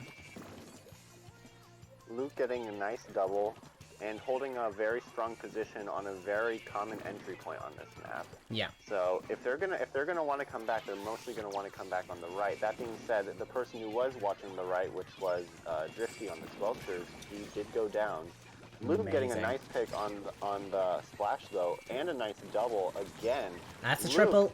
just And that's a absolutely quad. cleaning up. Oh my gosh, I'm so proud of you. Nice I mean, you mentioned that Luke was a devil on the K-Shot before, and we're just seeing perfect suction bomb placements, perfect beaming of opponents, just great movement all around. How do you fight that? You don't. You die. Oh, Luke getting another kill. Oh, but they do get zoned. So they are going to be at their mercy for now. But they do continue to go down to Luke and to the other members of Memory. Yeah, swinging around there for another few great suction bomb placements. They know exactly where they have to pressure their opponent here, and I would not be surprised if Autospec just stays on Luke for the rest of the match, because clearly, like, we're seeing a show here. They're putting on a clinic. Members of Los Boys just keep going down, and it's going to be hard to imagine them coming back to this point. That being said, they do have a bomb rush. That I would like to see them use it on zone here, considering they don't have a whole lot of time now. Although they are being very, very pressured. Are they gonna be able to so get the close. zone? No, so close. But They just almost had the... I mean, looking at that zone now, that probably would have flipped after time, or at least gotten neutral after time. But unfortunately, not quite able to make the distance in the time they needed to. Lost Boys are going to be dropping that first match, and it is not hard to see why when you look at those splat assists. Luke just absolutely popping off, getting countless doubles, triples, quads, completely cleaning up on most boys to take that first game. We're definitely going to need a map that's a bit more open to be able to root Luke out of that. And even then, they might just change to the K52 and just clean up that way. Like, there's no real way to deal with Luke in these situations unless you have a player that can dedicate themselves to a very strong backline, or if you can just absolutely hit them with all your players at once. Credit to the other players on Memory, though. obviously Luke was the one getting the kills, but without the support of the armors in the paint from Nova and Drifty on the Squelchers, then, you know, whether Luke would be able to get those kills or not would be more in jeopardy. Exactly. And like, yeah, we saw Luke had a lot of room to maneuver because of those painting weapons. And didn't really have to worry about the zone. Like, Luke was just pressuring the opponent's spawn and didn't have to touch the zone at all because the team was handling it. So, very well thought out strategy. And would not be surprised to see Memory with a strong contention over this map as well, considering it's even stronger with the current strategy that they are using. Like, just send Luke up onto plat, have everyone else paint and support from the zone, and you're sitting nice and pretty. Exactly. Inkblot being probably not very much more open than Mako Mart. Maybe a few more entry points, considering you could go right, you could go towards mid, you even have a place to flank on the left. But overall, it's still considered more or less a lockout map. Like, if you get a very strong advantage onto their plat, it's very, very hard to come back. I like That this. being said, we do see a vanilla Jet Squelcher coming out from Vortex, opting out of the knot. This strategy will give them a lot more paint, since Nautilus isn't necessarily a weapon known for its paint. But Jet Squelcher and its ability to just constantly output armored, or not armored, missiles. Yeah. Yeah, Luke will have a lot more paint to work with, so I would not be surprised if Luke just ends up popping off this game like he did the previous game. Yeah. We do have the Inkjet coming out here, but it's being fired on by 4 sides. They do manage to grab Type Nation. And that is 2 down now for Memory, so that we might have to see a retreat here. Luke is under heavy fire and does trade out. It's just John's left. John's and Man, or Josen... That's Nova. D-Man. Nova, okay. Nova. I'm trying to parse where the space should be in that, but it's not really important right now. What we do have is Lost Boys. About to take the lead here. They have enough paint on the zone to hold it for a bit. Tentamissiles are going to make it a bit hard for the Nautilus to move, and wow, they get absolutely sandwiched. They used all their specials right away. Like, as soon as they got them, they used armor, storm, missiles all together, and they were able to get the zone back very, very quickly. Vortex being extremely aggressive, facing bombs, shots. He decides, nah, I'm not dealing with that. I'm going to retreat. I mean, when you're dealing with dueling squelches, your movement just allows you to bail, especially on a map like this where you can just drop down from 2 dodge rolls. Like, you're allowed to play with that being aggressive. You're allowed to flirt with the idea that you can get up in your opponent's face. Because as long as you're quick enough and as long as you notice your opponent soon enough, you can get out of there. Luke getting very, very clutch kills on the Soda Slosher and the Nautilus. Looking like it's going to be pretty grim for Lost Boys. They have to cap the zone now if they want to stay in this tournament. It's going to be tough with the armor onto Memory. Ooh. And tons of pressure onto the Soda Slosher. They've 1 down, 3 down. Picked off by the Jet as well. That is not an easy shot. Memory doing a great job cleaning up there. They are through to the losers final, where they will be taking on Jackpot. Memory with a relatively quick 2-0 over Lost Boys. Definitely not as even of a set as we expected.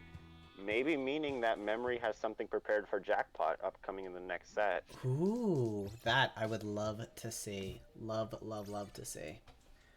Okay. I mean, we're supposed to be unbiased, but yeah. Well, I mean, I'd love to see them, like, come through all the losers bracket. Like, they started as far back as you can start in this match. And only losing to the team that is in the grand final. Agree.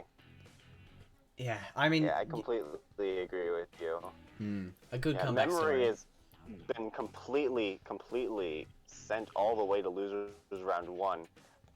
They were in the only set in losers round 1, and now they're all the way in losers finals, potentially getting a chance to compete in grand finals if they beat Jackpot. That being said, it will not be it would be a very, very tall task. Legend, Xe, known as some of the strongest short-range shooter players in the West. Leafy, in my opinion, one of the best players in North America, completely popping off against FT Win. And Q, known as a very, very strong backline, one of the best in the West as well. Jackpot it's going to be a tough team for Memory to defeat. But given the way they played against Los Boys, very, very impressive. I would not be surprised if they take the set. Alright, well, with that, we are pretty much ready. We're just getting the players in here for the losers final. This is still a best of 3, which makes it extra clutch because the winner of this is guaranteed some prize money. And it is such a high stakes game with so few rounds. It's amazing stuff. It really is. Every match in losers is very, very important considering it is a best of 3 set. So any game, any slip up that happens during a game could be the difference between winning a cash prize or not. 100%. Alright, we're just waiting on 2 players to join into the room here before we get underway. I'm hoping for some different maps. Are there any maps on our map list that you really want to see? I want to see anchovy games, especially because, first of all, I don't know if any of them are going to run any inkjet weapons, but if they do, I would like to see them utilize that on Zone's anchovy. I know Leafy does use Nautilus, and perhaps that could be useful for inkjet spots. Luke also using some inkjet weapons such as T-Tech, potentially another person who could utilize that. Vortex, Nautilus, potentially using that. But I don't know. I think Zone's anchovy would be pretty interesting. Absolutely. Yeah, I mean, an anchovy, it's a very, very popular map because of the unique shape of it. The fact that the zone is just sitting down in the middle of mid and you can fire on it from on high. Like, it definitely gives supporting weapons and long-range weapons a better chance at painting the zone than a lot of other maps do. So it does lead to some interesting situations. I personally, out of the ones we haven't seen so far, I want to see the Reef. I feel like a lot of players approach the Reef differently. It is the map that gives you the most options when you are considering how to re-enter, how to approach the zone, and seeing what decisions players make on that map is always a fun time. So that's what I'm here for. Another interesting tidbit about Zone's Reef is that making sure that you have control over the bridge so that you have vision over all the different entry points is crucial to winning at Zone's Reef. Yeah. It's essentially like a third zone. I was going to say exactly that. It is absolutely a third zone. If you control that one, it's so easy to drop down onto the scoring zones and make work with those. Unfortunately for us, we're getting another repeat. We are going right back to Mako Mart for our round 1. I can't believe our luck on that, but that's what we're streaming today. Round 1 for Losers Final is Mako Mart.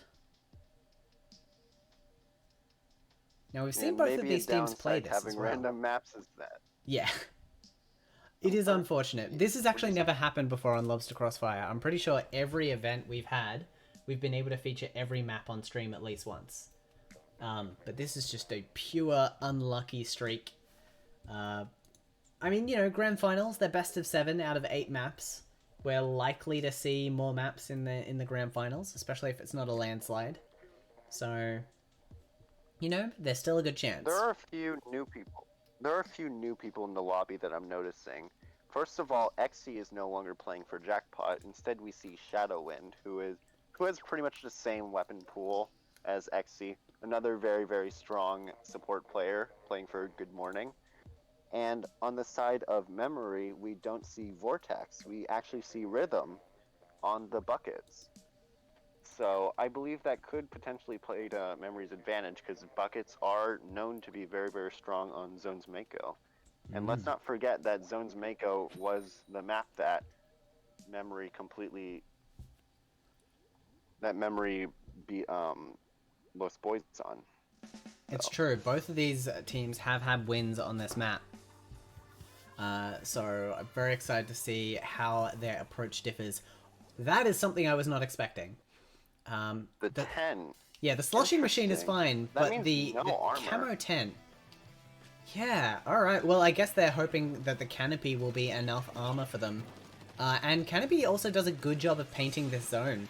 So maybe that's a consideration as well. Early control is going to go to Lost Boys.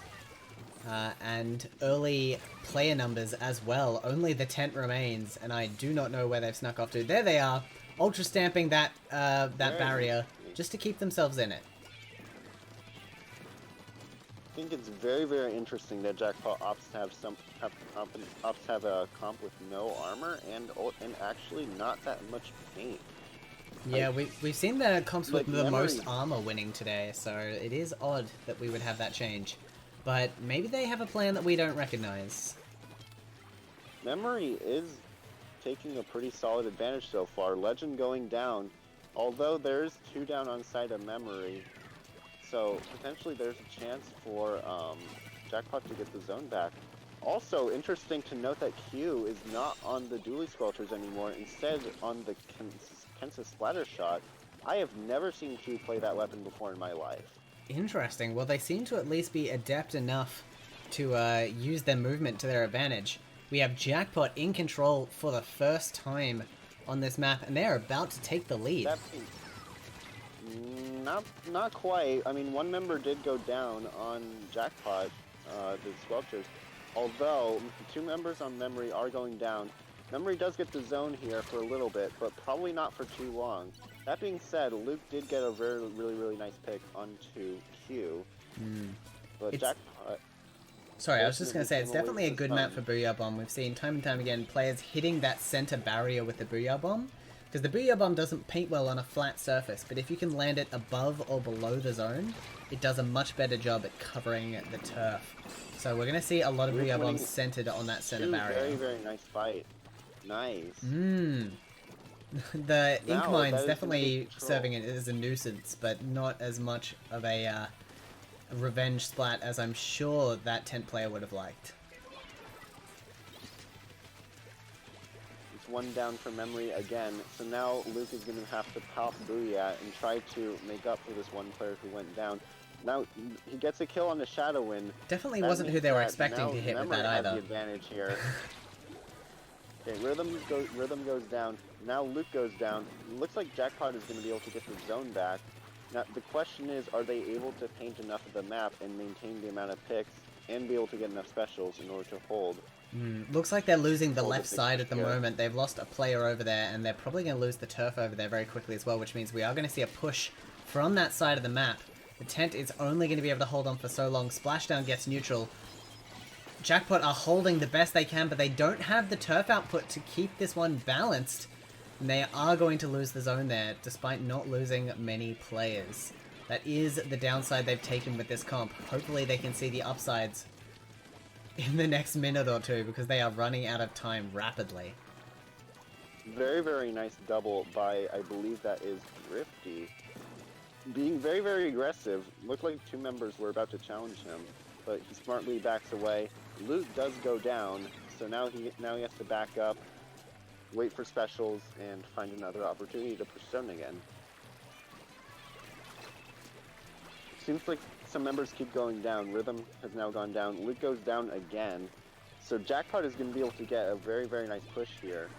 Question is, are they able to hold, or will Memory be able to find an opportunity? Leafy with a very nice pick, though. How did they get up there? Did they like jump from box? Great right now. Yeah. Amazing. I didn't even know you could make that jump. Maybe it was a dodge roll jump, but that is going to be a lead. Can they hold out for the knockout? It's looking like they will. Ultra Stamp as well. That is some very nice kills towards the end. Yeah. So now Jackpot takes game 1, but I was very impressed. Very good effort from Memory. This Definitely could still chances. easily go either way, right? Like Memory, they held out for so long there. They had some good plays. We saw great work from Call Me Daddy. Rhythm. Yeah, Rhythm on the sloshing machine there, able to get some really good assists on those high ground picks. I mean, I'd be excited to see how they go on Manta Maria. Oh boy, now we're getting spicy with it. Interesting. I believe this is the first time we've seen Manta Maria on stream today. It absolutely is. And Manta Maria, it's a map with a lot of tight corners and thin corridors. So you gotta be able to play a weapon that either has a flexible range, like a slosher, maybe even a blaster. We've seen the Rapid Pro Deco come out from... Yeah. I believe that was from Brand Nation. Yeah, Brand Nation. Would be very handy here, but I don't think any of these players are feeling a blaster today. So it'll be interesting to see if we see sloshes or if we just see straight close quarters combat. I don't believe we'll get a slosher from the side of Jackpot, but I do believe we will get a slosher from Call Me Daddy, aka Rhythm. Gosh dang it. These players, my goodness. Alright, here we go.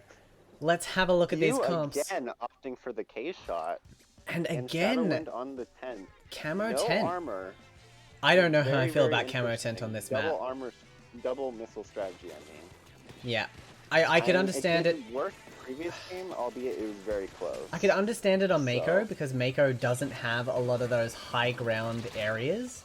But here, it feels like you're just going to get shot from above. I don't know. As you say that, Legend does get a double, and they do get a full wipe. Manta Maria, not the easiest map to come back on after you get a disadvantage. So it'd be interesting to see how Memory plays this back. Certainly not impossible when you're... armor, and they use it early. Very interesting. I think the opponent doesn't have any long-range weapons, so they won't be as easy to keep in here. You need long-range weapons or like a slosher to be able to pressure this high point effectively.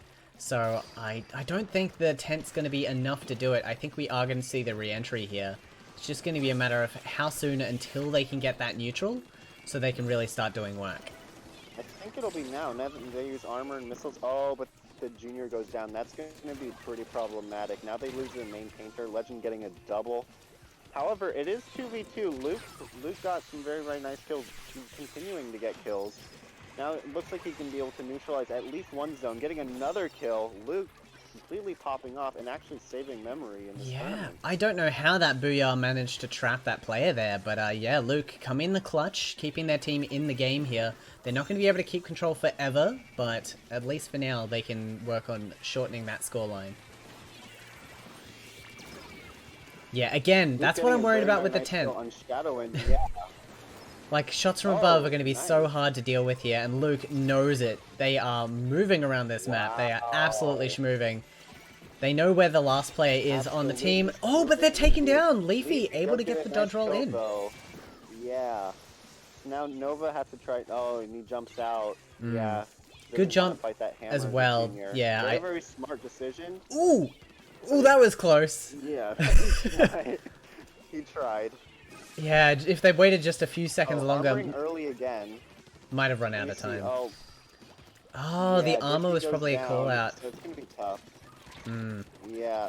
Now we're trying to fight two people at once. Interestingly, two members of Jackpot here. They're not at the zone. I wonder if they're going to be able to hold it while they're down here. Rhythm gets a very, very nice kill on Leafy. That means that they're not going to be able to be spawn camped anymore, and they'll be able to get towards mid. Question is, will they be able to neutralize zone? They do have missiles very, very soon. I do believe they will be able to. Rhythm now needs to push up and challenge their bunker area, or towards the left. It seems to be Leafy over there. Can he win that fight? Yes, he can. Oh, and he decides to have evasive maneuvers, definitely not squid bagging. And we see, the double tap coming out from Lost Boys. They're able to maintain control. A lot of very, very nice fights. Rhythm, I know, used to be teammates with Leafy on Elemental, so, you know, that squid bag was probably just something friendly. Yeah, just a little tap on the head. Legend does take him out, and he does have Bomb Rush ready. Oh, but not in time. Lead, but at the same time, at what cost? They do lose two of their members. That's two lost right back. Luke taking out two members right back, yeah. Yeah, Jackpot in with a very slim chance at this rate. The penalty is quite large on their side. They are establishing a player advantage. Yeah, okay, so they are going to be able to get control. And honestly, with the weapons they have, I think they're going to be in with a good chance of clearing their penalty. So we might see a lead swap here, but it could come down to an overtime Looked push. a nice kill on Rhythm. Well, looks like Luke was gonna push towards the street, but he decides not to. He decides to opt towards the right side. Very, very smart. Doesn't look like they're going to be covering that as much. So now they decide to go for zone and use Booyah, but now they're going to have to face missiles and the Wrath of the Tent. What will they be able to do? Very good job by Jackpot there, managing to quickly rotate their control of the zone with the Booyah Bomb covering the other. It's bought them a lot of time, but now with 2 down on both teams, this last fight is going to be critical for how this match pans out.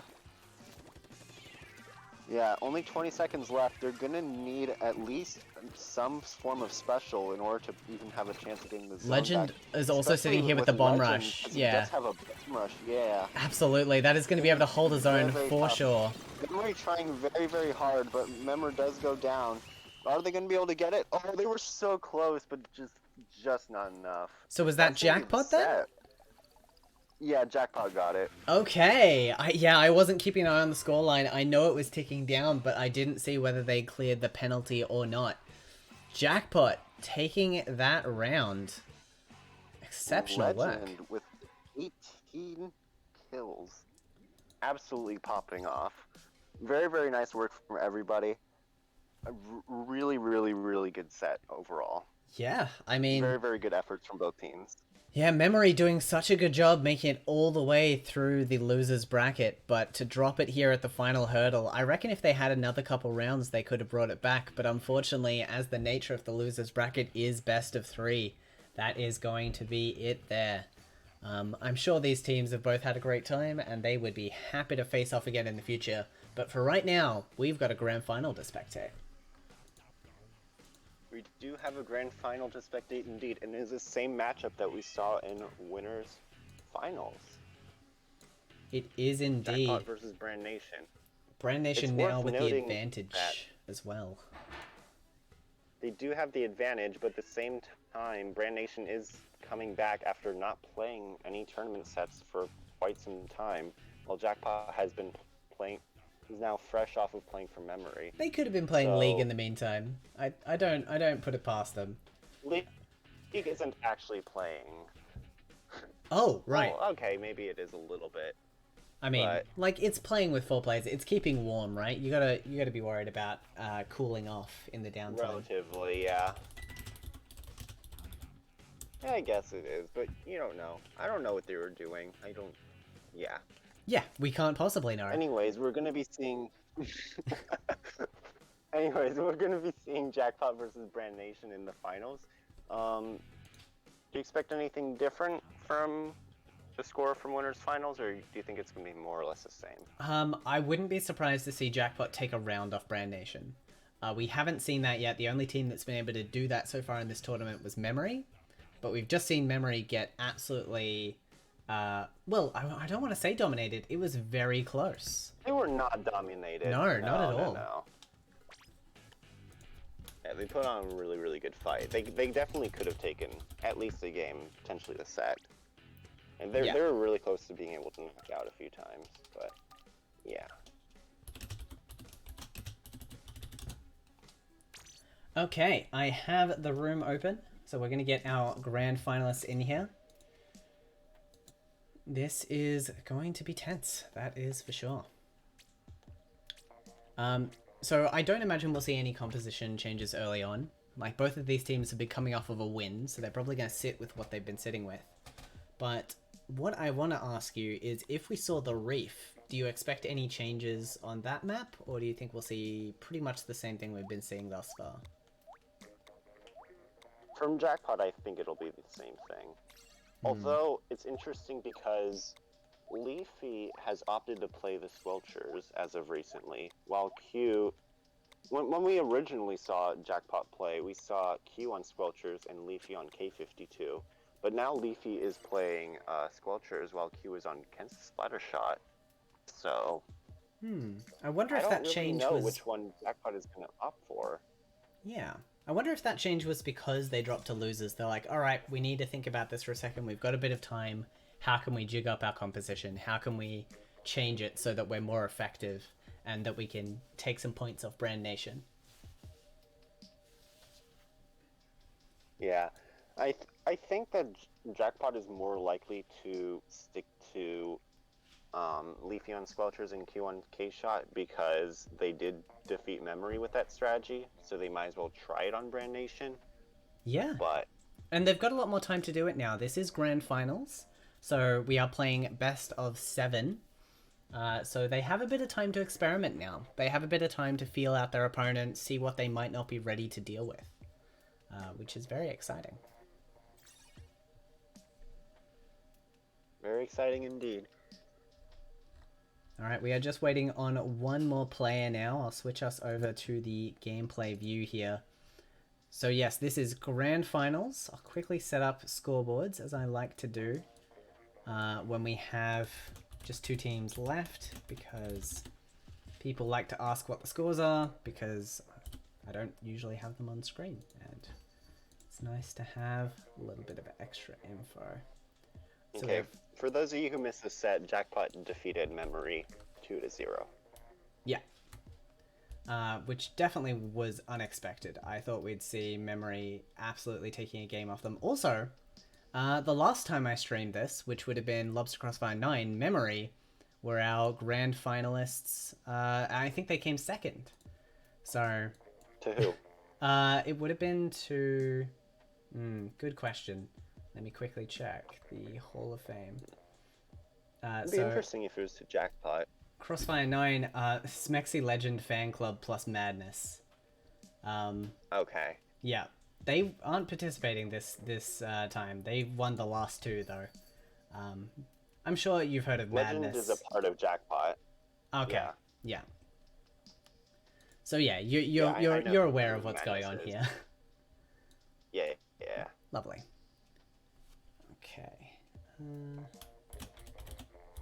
You know, I'm always curious to see what weapons Bagel plays. He has such a wide variety of weapons in his weapon pool. Like, we've seen him play Bloblobber, we see him play, Mini Splatling. We see him play N-Zap. We haven't seen him play Nautilus, which has been surprising to me. But, yeah. It seems like primarily he plays painting weapons now to support Bagel. No, not Bagel wants to support Biscuit and Bran, who are 2 of the best slayers in NA. Right. I mean, that's a good strategy. It's hard to argue with that. Yeah, it's very hard. When you're working with 2 of the best slayers in the war in NA. I think in the world is fair. I think in the world is fair. Yeah. Yeah. When you have 2 of the best slayers in the world on your team, you want to give them as much space and paint as possible. So I think the strategy definitely makes sense. Who am I missing? Legend. Yep. Excellent. So I've set them up so our Bravo team is the team from the losers bracket, so that should line up with the text on your screen. Excellent. We are going to Wahoo World as our opener, and I believe we've already seen these players duke it out on this map. I think a consistent thing we've seen as well is that Jackpot get an early lead every time. They come in early, get a bunch of points on the board, and really establish their dominance. And then, Brand Nation find one player. Then they find another. Then they find the other 2. Then they keep picking them off one at a time so that Jackpot can never get a chance to retake after Brand Nation have retaked. So it's hard to argue with that kind of strategy from Brand Nation's perspective. If you were Jackpot, how do you counteract that strategy? How do you stop yourself getting picked off one at a time? I feel like that could just come from experience because Brand Nation is more filled with veteran top players, like players who have been top players for years and years. So they know how to communicate with each other. They understand where the enemy team is positioned at basically all times. Like that's how they're able to find people. They know where the enemy team is all the time. While Jackpot, while all of them are obviously top players as well, they haven't been top players for nearly as long. So communication and overall being able to know where people are is probably what could be their downfall. All right. Now, interestingly, from our opening lineup, Jackpot are running a Firefin splatter shot, which is splatter scope rather, which is something we have not seen at all. I don't think we've seen a single charger in this tournament thus far. No, so we haven't. Definitely a change of style from Jackpot. Do you think that's to counteract the strategy they know their opponent will be using, or do they have some other reason for this change? It could be used to counteract the strategy of the opponents. I mean, they do have a bomb rush from the Bloblobber, so a charger being able to pick that off is really, really nice. But plus also, chargers are just generally good on Wahoo World, especially Zone's Wahoo. Backliners as a whole are just really, really good here, which was actually surprised why I didn't see Q run it here earlier on. That being said, Leaf Feed does go down to Biscuit. I was going to say, it was such a good flank, but they didn't land the shots. And because of that, they weren't able to get a single splat out of it, and that just really undid their team's momentum. If Leafy had been able to land those shots and get a splat, I reckon they'd be in a much better position right now. That being said, Jackpot is able to contest the zone right now. They did get the bomb rush ready. Another really nice thing about Jackpot's comp is that they do have 2 bomb rushes, so that even if one bomb rush does go down, you do have another special that's essentially an instant cap onto the zone. Yeah, So, I mean, we see it right there. Commentator's very... blessing, you've absolutely nailed it.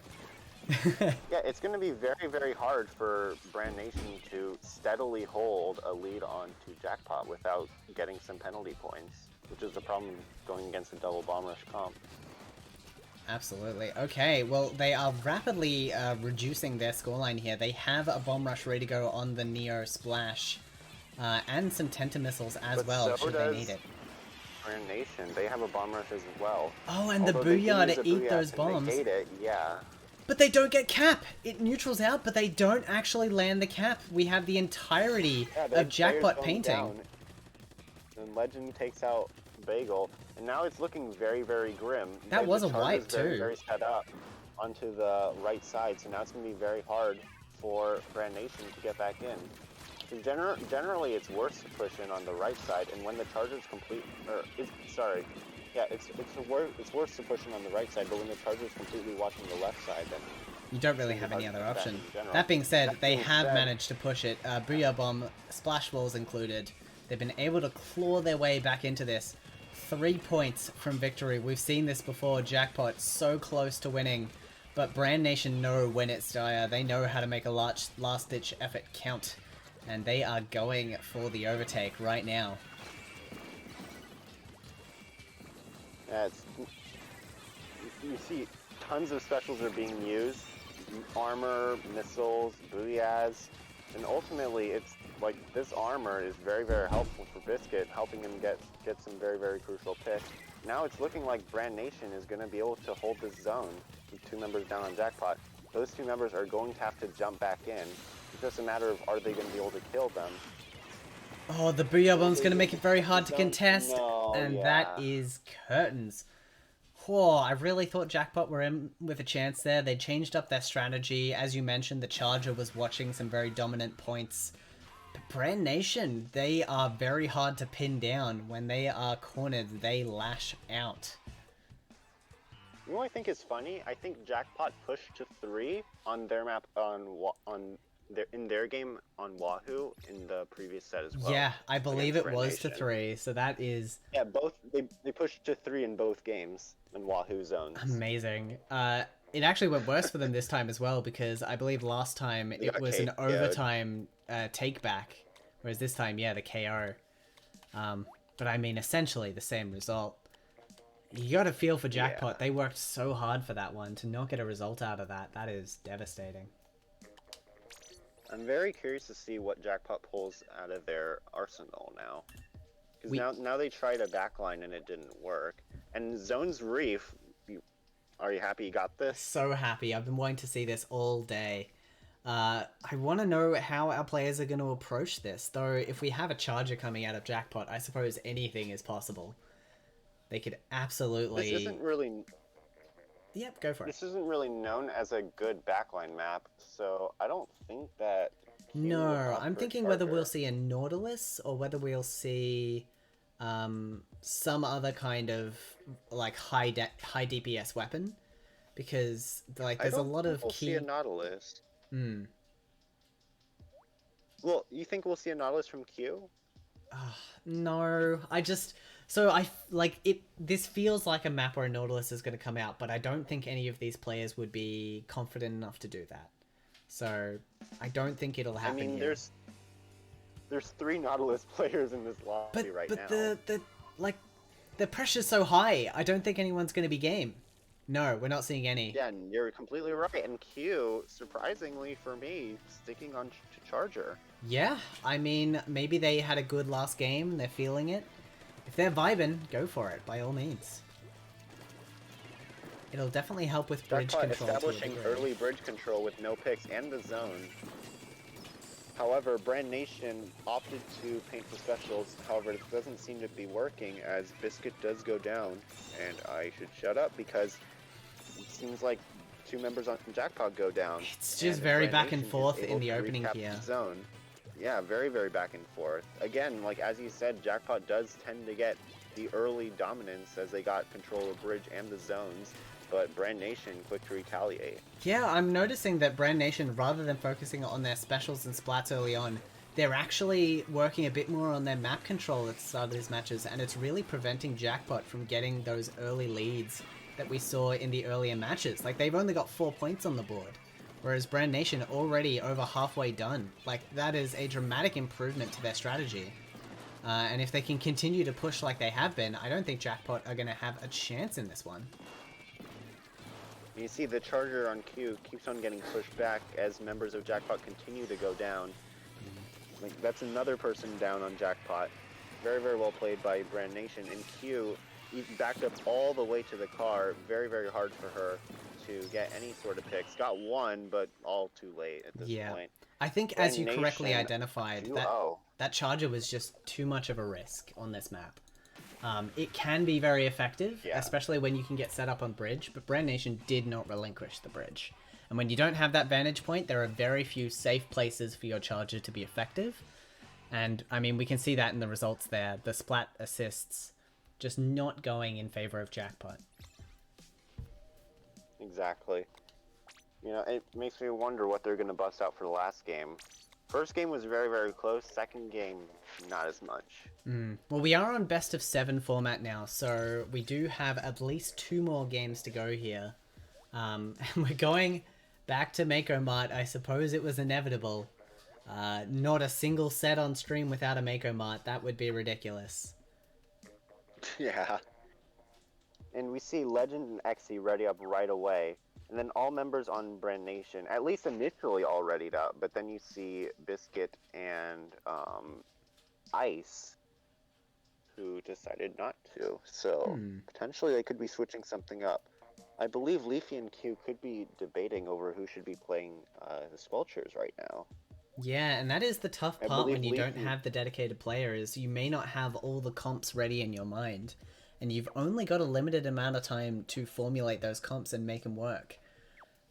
So, yeah, it helps to know your players, for sure. I know Leafy is strong with the Squelchers, but I think she wants to opt for K52, especially on this map. This is a great K52. I mean, all maps are good K52 maps, but this one's, like, exceptional. Yes, I would agree with that. So. I mean, the only maps that aren't good for K52 are ones that people generally don't like, so... Won't be seeing any of those today. Alright, here we go. This is Game 3. Brand Nation just 2 games away from taking the tournament home. And we have a Bamboo! Heck yeah! First time we've seen a Bamboo. I mean, Jackpot are just throwing everything at the wall. Jackpot just went straight for zone again, while Brand Nation opted for map control and specials. And it seems like Brand Nation, again, same story as the previous game, quickly retaliates after getting zoned. Now, will they be able to find the picks? They do find one on Legend, and they can continue to push them back. Xe, very, very clutch kill on the Squelchers. If he lost that, that would have been really tragic. Absolutely. Getting the 2 splats on the Squelchies was good enough as is. They are hunting down a remaining player. If they can take them out, they should be able to control the zone for enough time to take the lead, though it's not going to be much of a lead at this rate. One player advantage, Armor ready to go. I mean, Jackpot, they're in with a chance here. Definitely in with a chance, but the fact that they're throwing anything at the wall to see what sticks, I know they have 2 remaining games to still figure out a strategy, but at this point, I'm worried they're not going to be able to get into a groove and actually, like, build momentum against their opponent. Yeah. One member does go down on Brand Nation, though, and Bagel is weak. This is an opening for Jackpot, and we see Legend get a very, very nice double, taking control of this right stack and painting all around it. It seems like Legend is going to be watching the right side for pushes. Oh. That being said, he did not see the Tri-Slosher from Brand.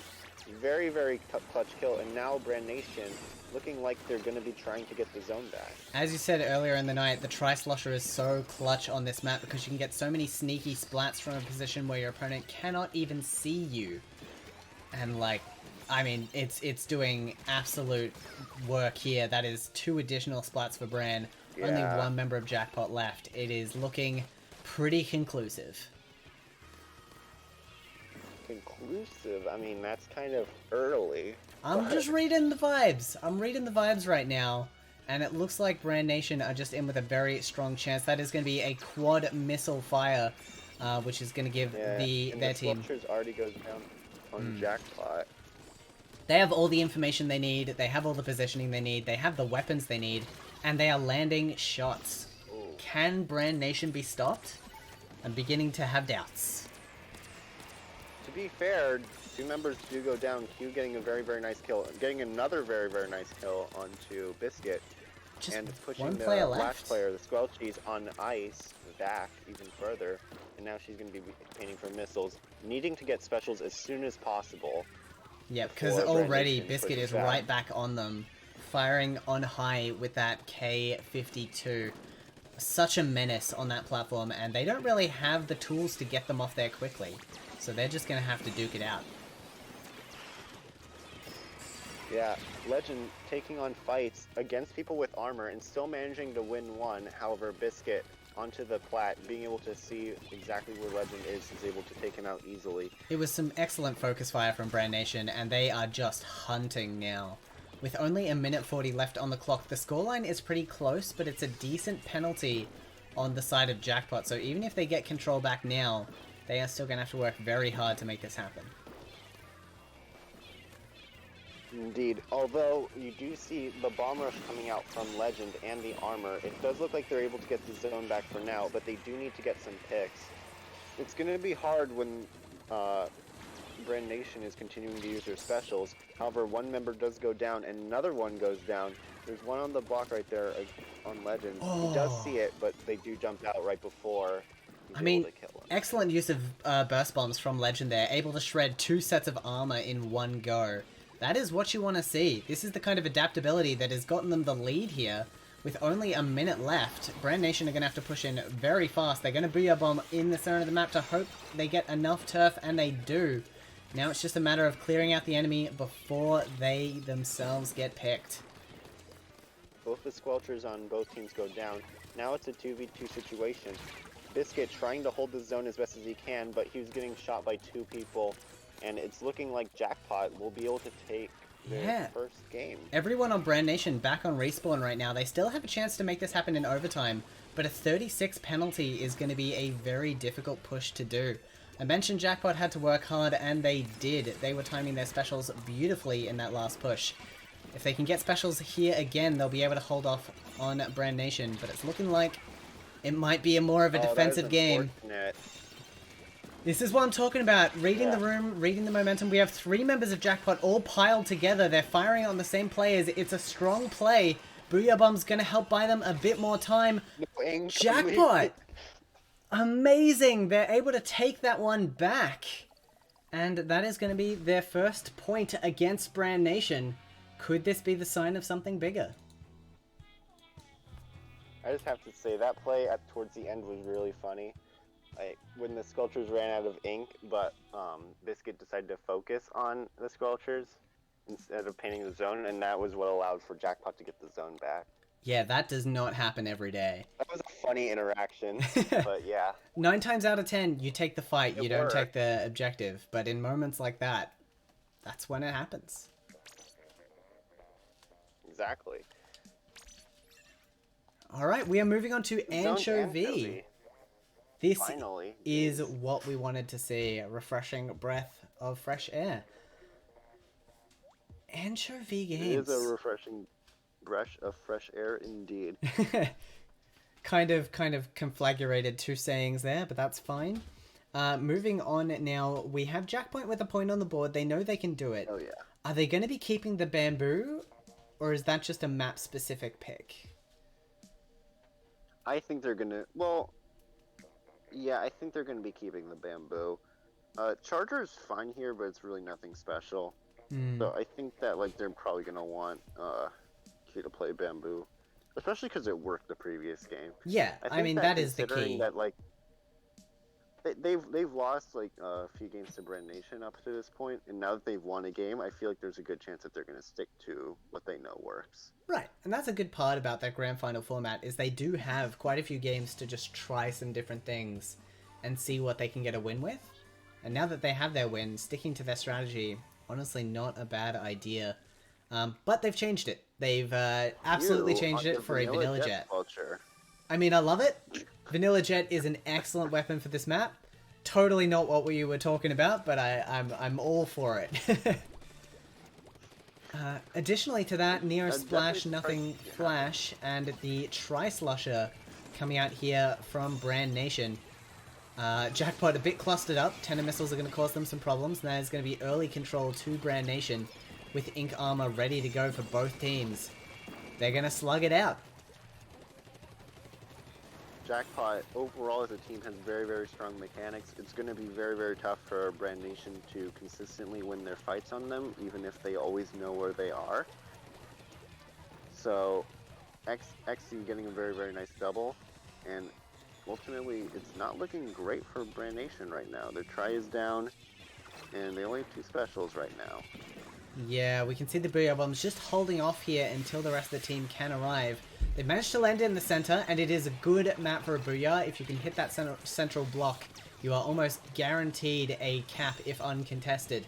So, able to stack a heavy penalty onto the opponent, and now they can focus on fights. However, they've lost their try early, and Jackpot have already reclaimed the mid. Yeah, I mean, it seems like Brand Nation has seemingly lost their momentum that they had earlier on in the set. Yeah, it could also just be that this map isn't favorable to them. We haven't seen it yet, and it could just be that Jackpot really like playing on Anchovy. I mean, I understand. I like Anchovy a lot myself. Legend has to get Bomb Rush here as soon as possible, or else Brand Nation will get the zone back. They do. With armors and 2 members of Jackpot do go down, Legend forced to jump back. It was a good jump out for He sure. was spotted. Yeah, he was spotted. Managed to stay in it. Luckily, they do have a weapon that can support at that kind of a range. You can see they're pressuring that key little bit of geometry there that the dually squelches were on. Brand Nation already got so much map control on their side of, on the opponent's side of the map. It's gonna be tough for Jackpot to get back in. This is what I'm used to seeing for this matchup, is Brand Nation just absolutely controlling the opponent's plat. It seems like they've had to give it up here, though they have taken lead. They are probably going to concede the zone for a little bit at this rate, especially with all the specials coming out from Jackpot now. And a pick coming out as well.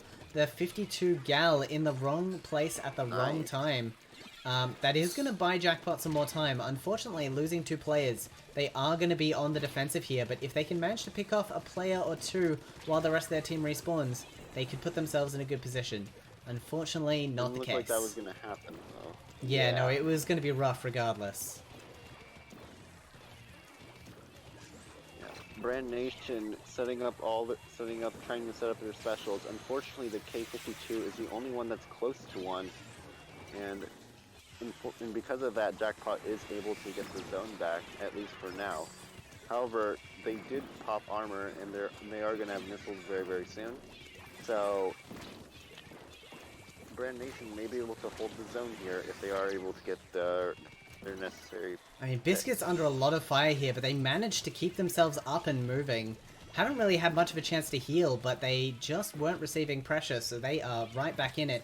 In a very good sharking position. Splash Wall goes out just before the lift is raised. That is some excellent teamwork tactics there. Love to see it. Jackpot running out of time rapidly to make this happen. Just trying to build special. They've got the bomb rush ready to go. They're going to use it straight away, but they go down. Ooh. Excellent pick there by the Dually Squelches. Problematic. And yeah, that is spelling doom and gloom for Jackpot. They really didn't want to lose this one. They did pop armor as a last-ditch attempt, and they did get it. They did get the zone back. However, 3 members of Jackpot going down. That is the Almost wipe. 30 seconds left to go. Yeah, wipe. It's gonna be tough. Brand Nation's now gonna swarm their plat, make sure that they have no chance to get back into the zone. Yeah, even if the KO is unlikely left. at this point, every second that they can stall Jackpot is a second that Jackpot have to play in overtime. And that is not a situation they want to be in. That being said, 2 down on Brand Nation now. The armor comes out as well, which means it's going to be very hard for the remaining members to take these fights. Biscuit doing a great job playing in the walls, manages to trade out, but that is not going to be enough. Jackpot in control for the overtime push. Can they keep Brand Nation away? They don't have that much control, but Brand Nation are all on respawn and are very low on specials. Jackpot has to get their specials as soon as possible. They have no armor ready. Brand Nation ready with the Booyah and missiles. Looks like they're going to be able to get the zone back, especially with a pick on the Jackpot, and they do. Brand Nation going to take a 3-1 lead. All they have to do is take one more game, and they win Lobster Crossfire. Yeah, I mean, like, it was a great effort from Jackpot at the end there, but very clearly, Brand Nation, they'd stalled out their opponent for a long time, and they drained them of all their resources. Like, Jackpot just didn't have any high ground, they didn't have any special, and they were just in a very weak position, because they had to. They were forced out of desperation. And Brand Nation knew that, they took full advantage, and they were able to close that one out. So this is a championship point for Brand Nation. If they can take this one home, we are done. And they will be very happy as the winners of Lobster Crossfire 11. We're moving on to Muscle Forge Fitness for our first championship point. How are you feeling about this matchup? I feel like it's going to be pretty... I think Bran will likely switch to Rapid here in order to pressure the enemy plat easier. We have seen Bran play Rapid in previous sets. We haven't seen him pull it out against Jackpot, I believe. But there's a chance that he does, and if he does, I wouldn't be surprised, because that weapon is very strong on this map.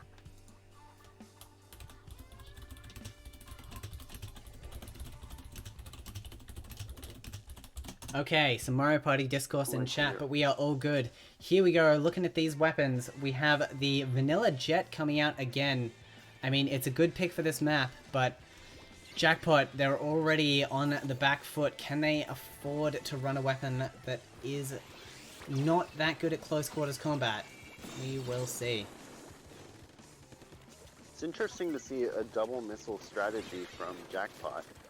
Missiles are pretty strong on this map, considering that there are some different levels of high ground and low ground.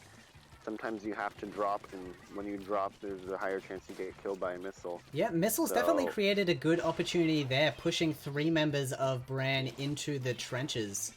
And they all went down, basically. So Jackpot established a very strong early lead moving forward here.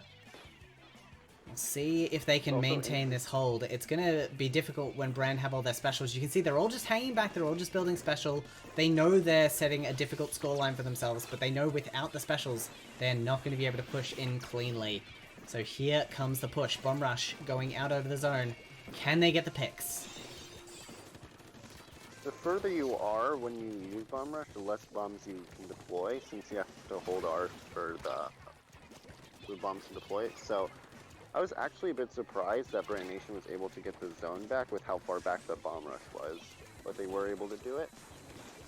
Yeah, it just goes to show the power of a coordinated push can really just flash a zone before the opponent has a chance to counter-rank it. That being said, if Jackpot can get a penalty on here, they will be sitting pretty for the next few minutes of the match. 2 bomb rushes come out, one from each side, kind of dueling over the zone. It's flipping back and forth rapidly, but Jackpot end out with control, and the Toxic Mist coming out as well, being very clutch in establishing that splat. Jackpot sitting pretty on this match, looking very strong. Yeah, they do. Looks like they're going to be getting their specials, although, Xe, I believe that's Xe, right? Xe goes down, and now it's a 2-down situation. Q goes down. Brutal, just burst bombs as well. Easily able to get control of the entire map. However, Jackpot responded just in time to get control of the right side. However, Legend goes down to the burst bombs of Fury from Bran and Ice, throwing burst bombs at exactly the same time. It's so wild to see a player go down outside of a team fight, but that is exactly what just happened. Brand Nation, kings of picking off players one by one with those coordinated strikes, and clearly burst bombs are a good way to accomplish that on this map. Oh, and lovely job by Biscuit there, almost going down in the Toxic Mist, but having just enough ink to get that extra burst bomb out. They are going to be able to hold this together for their team. Jackpot, otherwise with a very demanding defense. I mean, I really thought that Jackpot were going to be able to hold that, but Biscuit is just too good. Biscuit is just too good. What else can you say? Absolutely nothing. Ink Armor ready to go for Brand Nation now as well. As they bring this back, it is looking more and more dangerous for Jackpot here. They cannot afford to lose this game. They have to have an answer to this. Seems like their answer is going to try to be a bomb rush and missiles. However, the bomb rush does go down very early. So now it's going to be a 4v3 situation. Missiles again, not even anywhere close to zone. And they're still not even neutralizing. It looks like they're about to. Now they have. And there come the splats as well. Jackpot cleaning up all but one member. No, that's a wipe. That's a complete wipe. They're going to be able to build special here. They will have all specials ready. Maybe not the jet, but they'll have 3 specials ready for the respawn here. This is going to be a very close fight.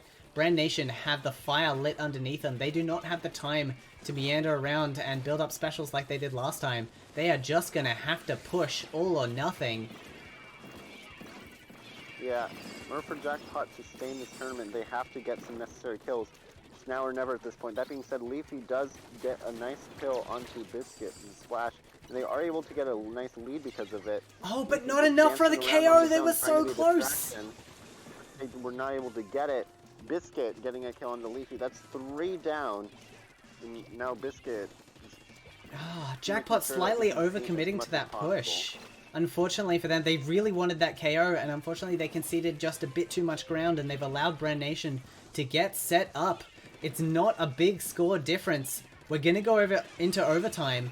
Do Jackpot have the specials to stop this? The Suction Rushes stalled it. If they can get control now, they can force this one out. The Tenta Missiles are enough, and that is... There's only one person left.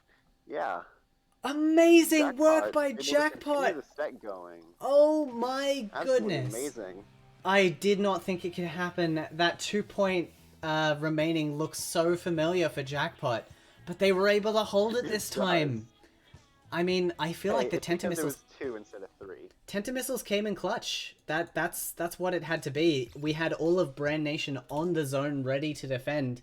And because of that, the Bomb Rush was shut down early, but the Tenta Missiles proved key.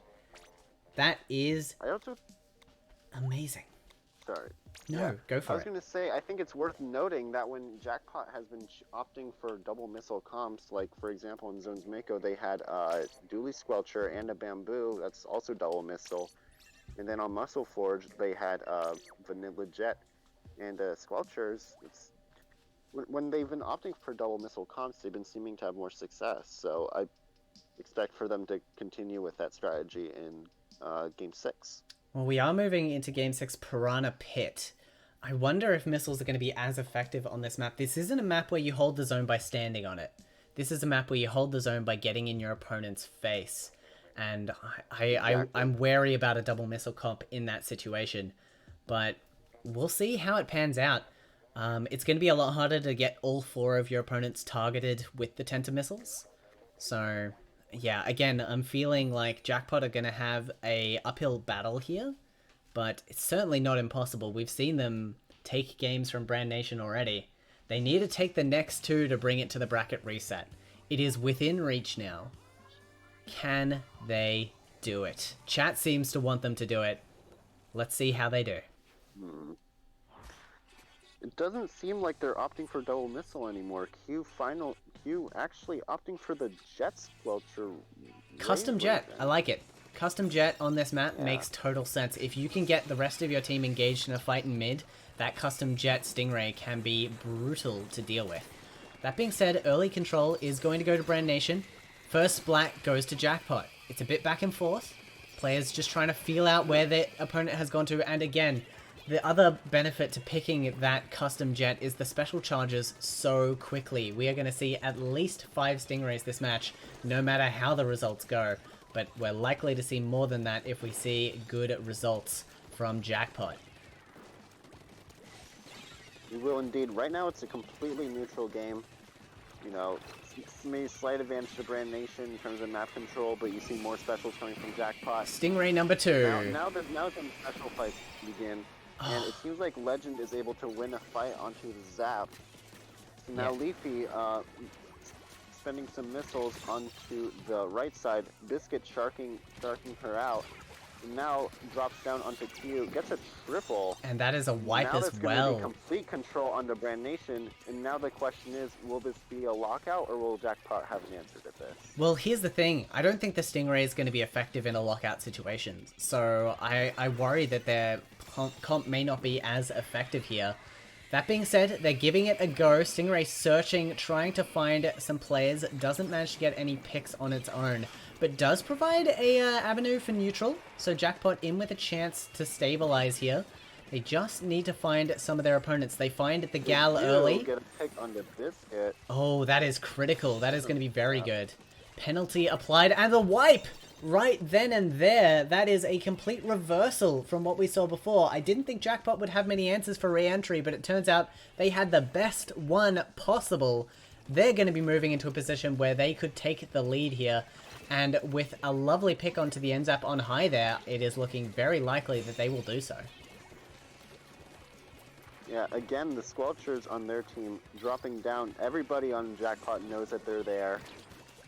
However, the Squelchers got some support from Biscuit, and so it's looking like the Squelchers actually going to be able to survive that precarious situation. There we go. Now, Booyah not able to establish a cap, unfortunately, for Brand Nation, which they were definitely banking on. Income is going to allow them to push towards mid, but I don't think they're going to get many opportunities to get a splat here, as we are seeing Jackpot knowing when they have to back off on these fights.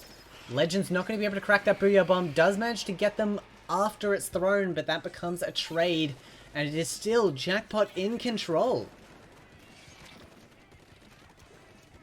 Yeah, Jackpot barely hanging on to the zone right now. No, but it looks like Brand Nation finally overcame it. However, not for very long, as Jackpot continues to fight for it and gets picks onto them. Legend, very, very nice pick. I'd like to take a moment.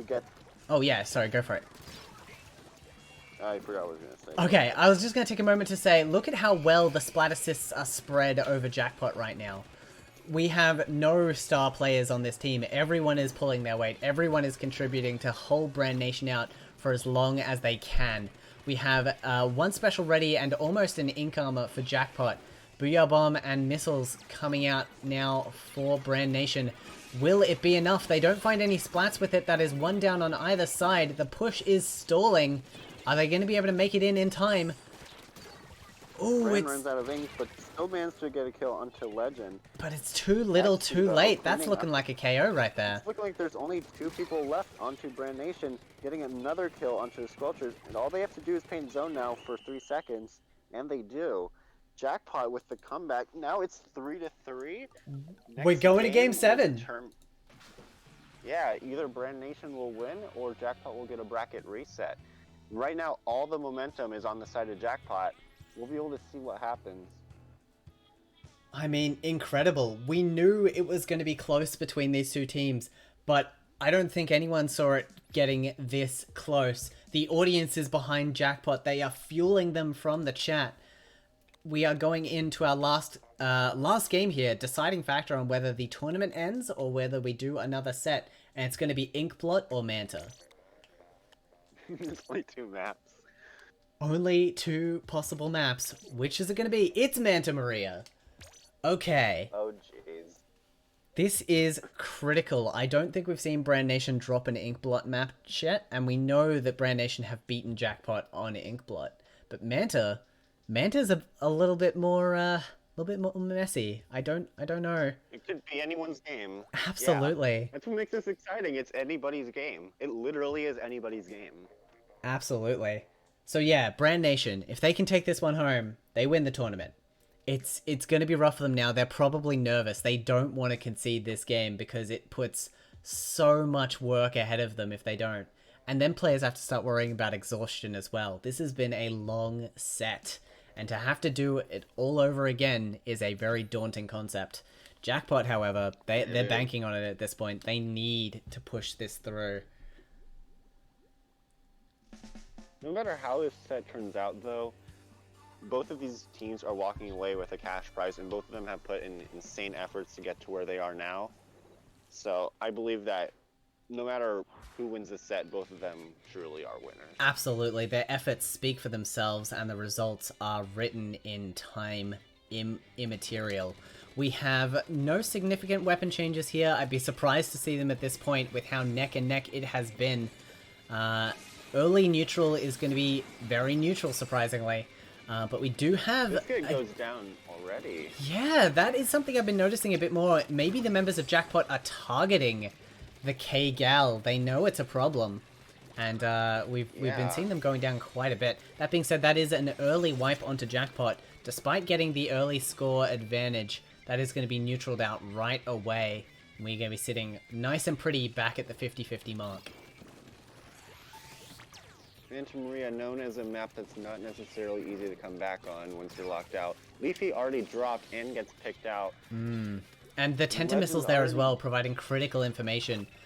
Jackpot were a bit spread out, and all of Bram were able to identify that and just clean them up. Because of that, we are down to 45 remaining, only a minute into this game. Brand Nation looking for a quick shutout here, and who can blame them? Yeah, Brand Nation getting pretty fed up with how the past few games have gone, being like, nah, I want to knock out now, but Jackpot's not making it very easy for them. Yeah, Brand Nation with dinner reservations might have to call up and delay those. We have Jackpot in control once again, proving time and time again that they can beat Brand's lockout strategy. And look at that, Leafy, with the excellent knowledge from the point sensor, able to shut down that push right then and there. I think we have one member trying to sneak around the side. Point sensor's searching for him, but Jackpot in a good position to take the lead here. Tenta Missile's going to make it a bit harder. Neutral's going to come out. I think they might have to wait a bit longer than they would have liked. Booyah Bomb's going to make it very hard for them to maintain control, but it is not a big scoreline, and we are only 2 minutes in. It is not. Tri-Slosher being pressured on the left. Q goes down to Ice, I believe that's Ice, and Leafy being called out on the left, getting triple teamed, no hope in killing anybody there. Looking like Brand Nation will be able to assert some dominance onto the zone right now. Absolutely. Clearing this penalty and getting a few extra points will prove critical because this is such an easy map to stall out. So every point they can have in difference is going to be crucial. This is not a map where you just wipe it one and done. Exactly. Jackpot, meanwhile, getting the bomb rush, armors, and getting some picks, everything they could possibly want. Now they're going to be able to get some control. So far, this game has been incredibly back and forth. However, they need to. It seems like it's been really a special battle because the way that like zones have been alternating have been like how teams have been using their specials. Speaking of which, Penta missiles coming out. Armor coming out, and looking like Brand Nation will be able to get the zone back. Absolutely. getting a few very good picks there, and as you mentioned, it's been a special battle up until this point, but there we see a dedicated team fight coming out from Brand Nation. They need to be creating these moments more. They were doing it a lot to start with, but it seems Jackpot have wised up to their strategies. So they're having a harder time creating these team fight moments where they can dominate those splats. Jackpot already getting a neutral without even getting a single pick on the board. And they get control! They sneak it in! That's another penalty applied before they even have to worry about specials. That is such a strong play. How are they even hitting that back zone from here? It's gotta be the Jet. It's gotta be. I guess it has to be the Jet, apparently. And Leafy pressuring the lesser ranged weapons on the side of Brand Nation. However, Leafy does go down, less than a minute left. Oh, I think I've put it together. It's got to be the Tenta Missiles, now that I think about it. Tenta Missiles would absolutely be applying pressure onto that back zone. They've got at least 2 in that kit. I think it is just 2. But, like, that is more than enough to keep this zone neutral for a while. This is Jackpot's last chance. If they don't establish some kind of map control here, they are not going to be able to bring that bracket reset about. Fortunately, neutral is not hard for them, so they're not at risk of losing points. The danger is taking out the opposing players. Leafy just manages to survive that despite being fired on from 2 sides. Yeah, that's huge. That is absolutely huge because those dualies can put out some turf and a half. Tenta Missiles are going to come around. They try and flank the back, but the Tri-Slusher spots them. Definitely because of the Tenta Missiles. Armor comes out. Brand Nation. It's looking like Brand Nation are keen to shut this one down right here, right now. Overtime has activated. And there it is. 3 down on Jackpot, that's it. Oh, so hard fought from Jackpot. They were so close to drawing this one out. But Brand Nation able to just sneak in during overtime there and clean things up. Brand Nation are your Lobster Crossfire 11 champions. And Jackpot, very hard fought runners-up. Very hard fought runners-up indeed. Very, very well played by both teams. In my mind, both of them are winners. Really, I believe that like any team who has had fun or enjoyed this experience is a winner as well. Absolutely, that's the case with all of these tournaments. You've got some slightly wacky rules, so you're allowed to have fun, you're allowed to express yourself. You're allowed to just have a good time and play Splatoon. That's what these tournaments are all about. But when you see players bringing it at this high level of gameplay, it's hard not to enjoy the spectacle. It's hard not to enjoy these games, and it's hard not to appreciate these players putting on this display for our audience today. So big shout out to all our teams that we've seen on stream, and the ones that we missed. Thank you for participating as well. Yeah, thank you very much for participating, everyone. Hope you all enjoyed.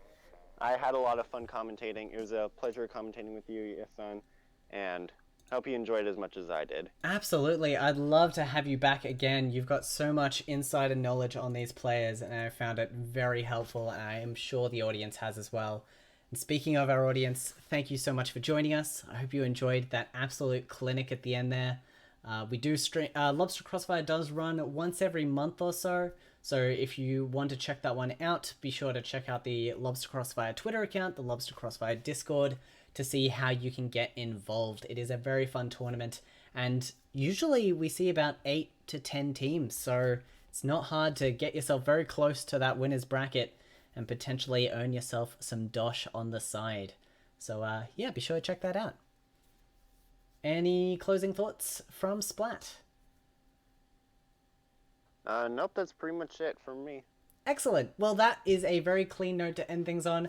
Thank you so much, everyone. I hope you have enjoyed. I've been Yasun, Splat has been my lovely co-host, and this has been Lobster Crossfire 11. We will see you next time.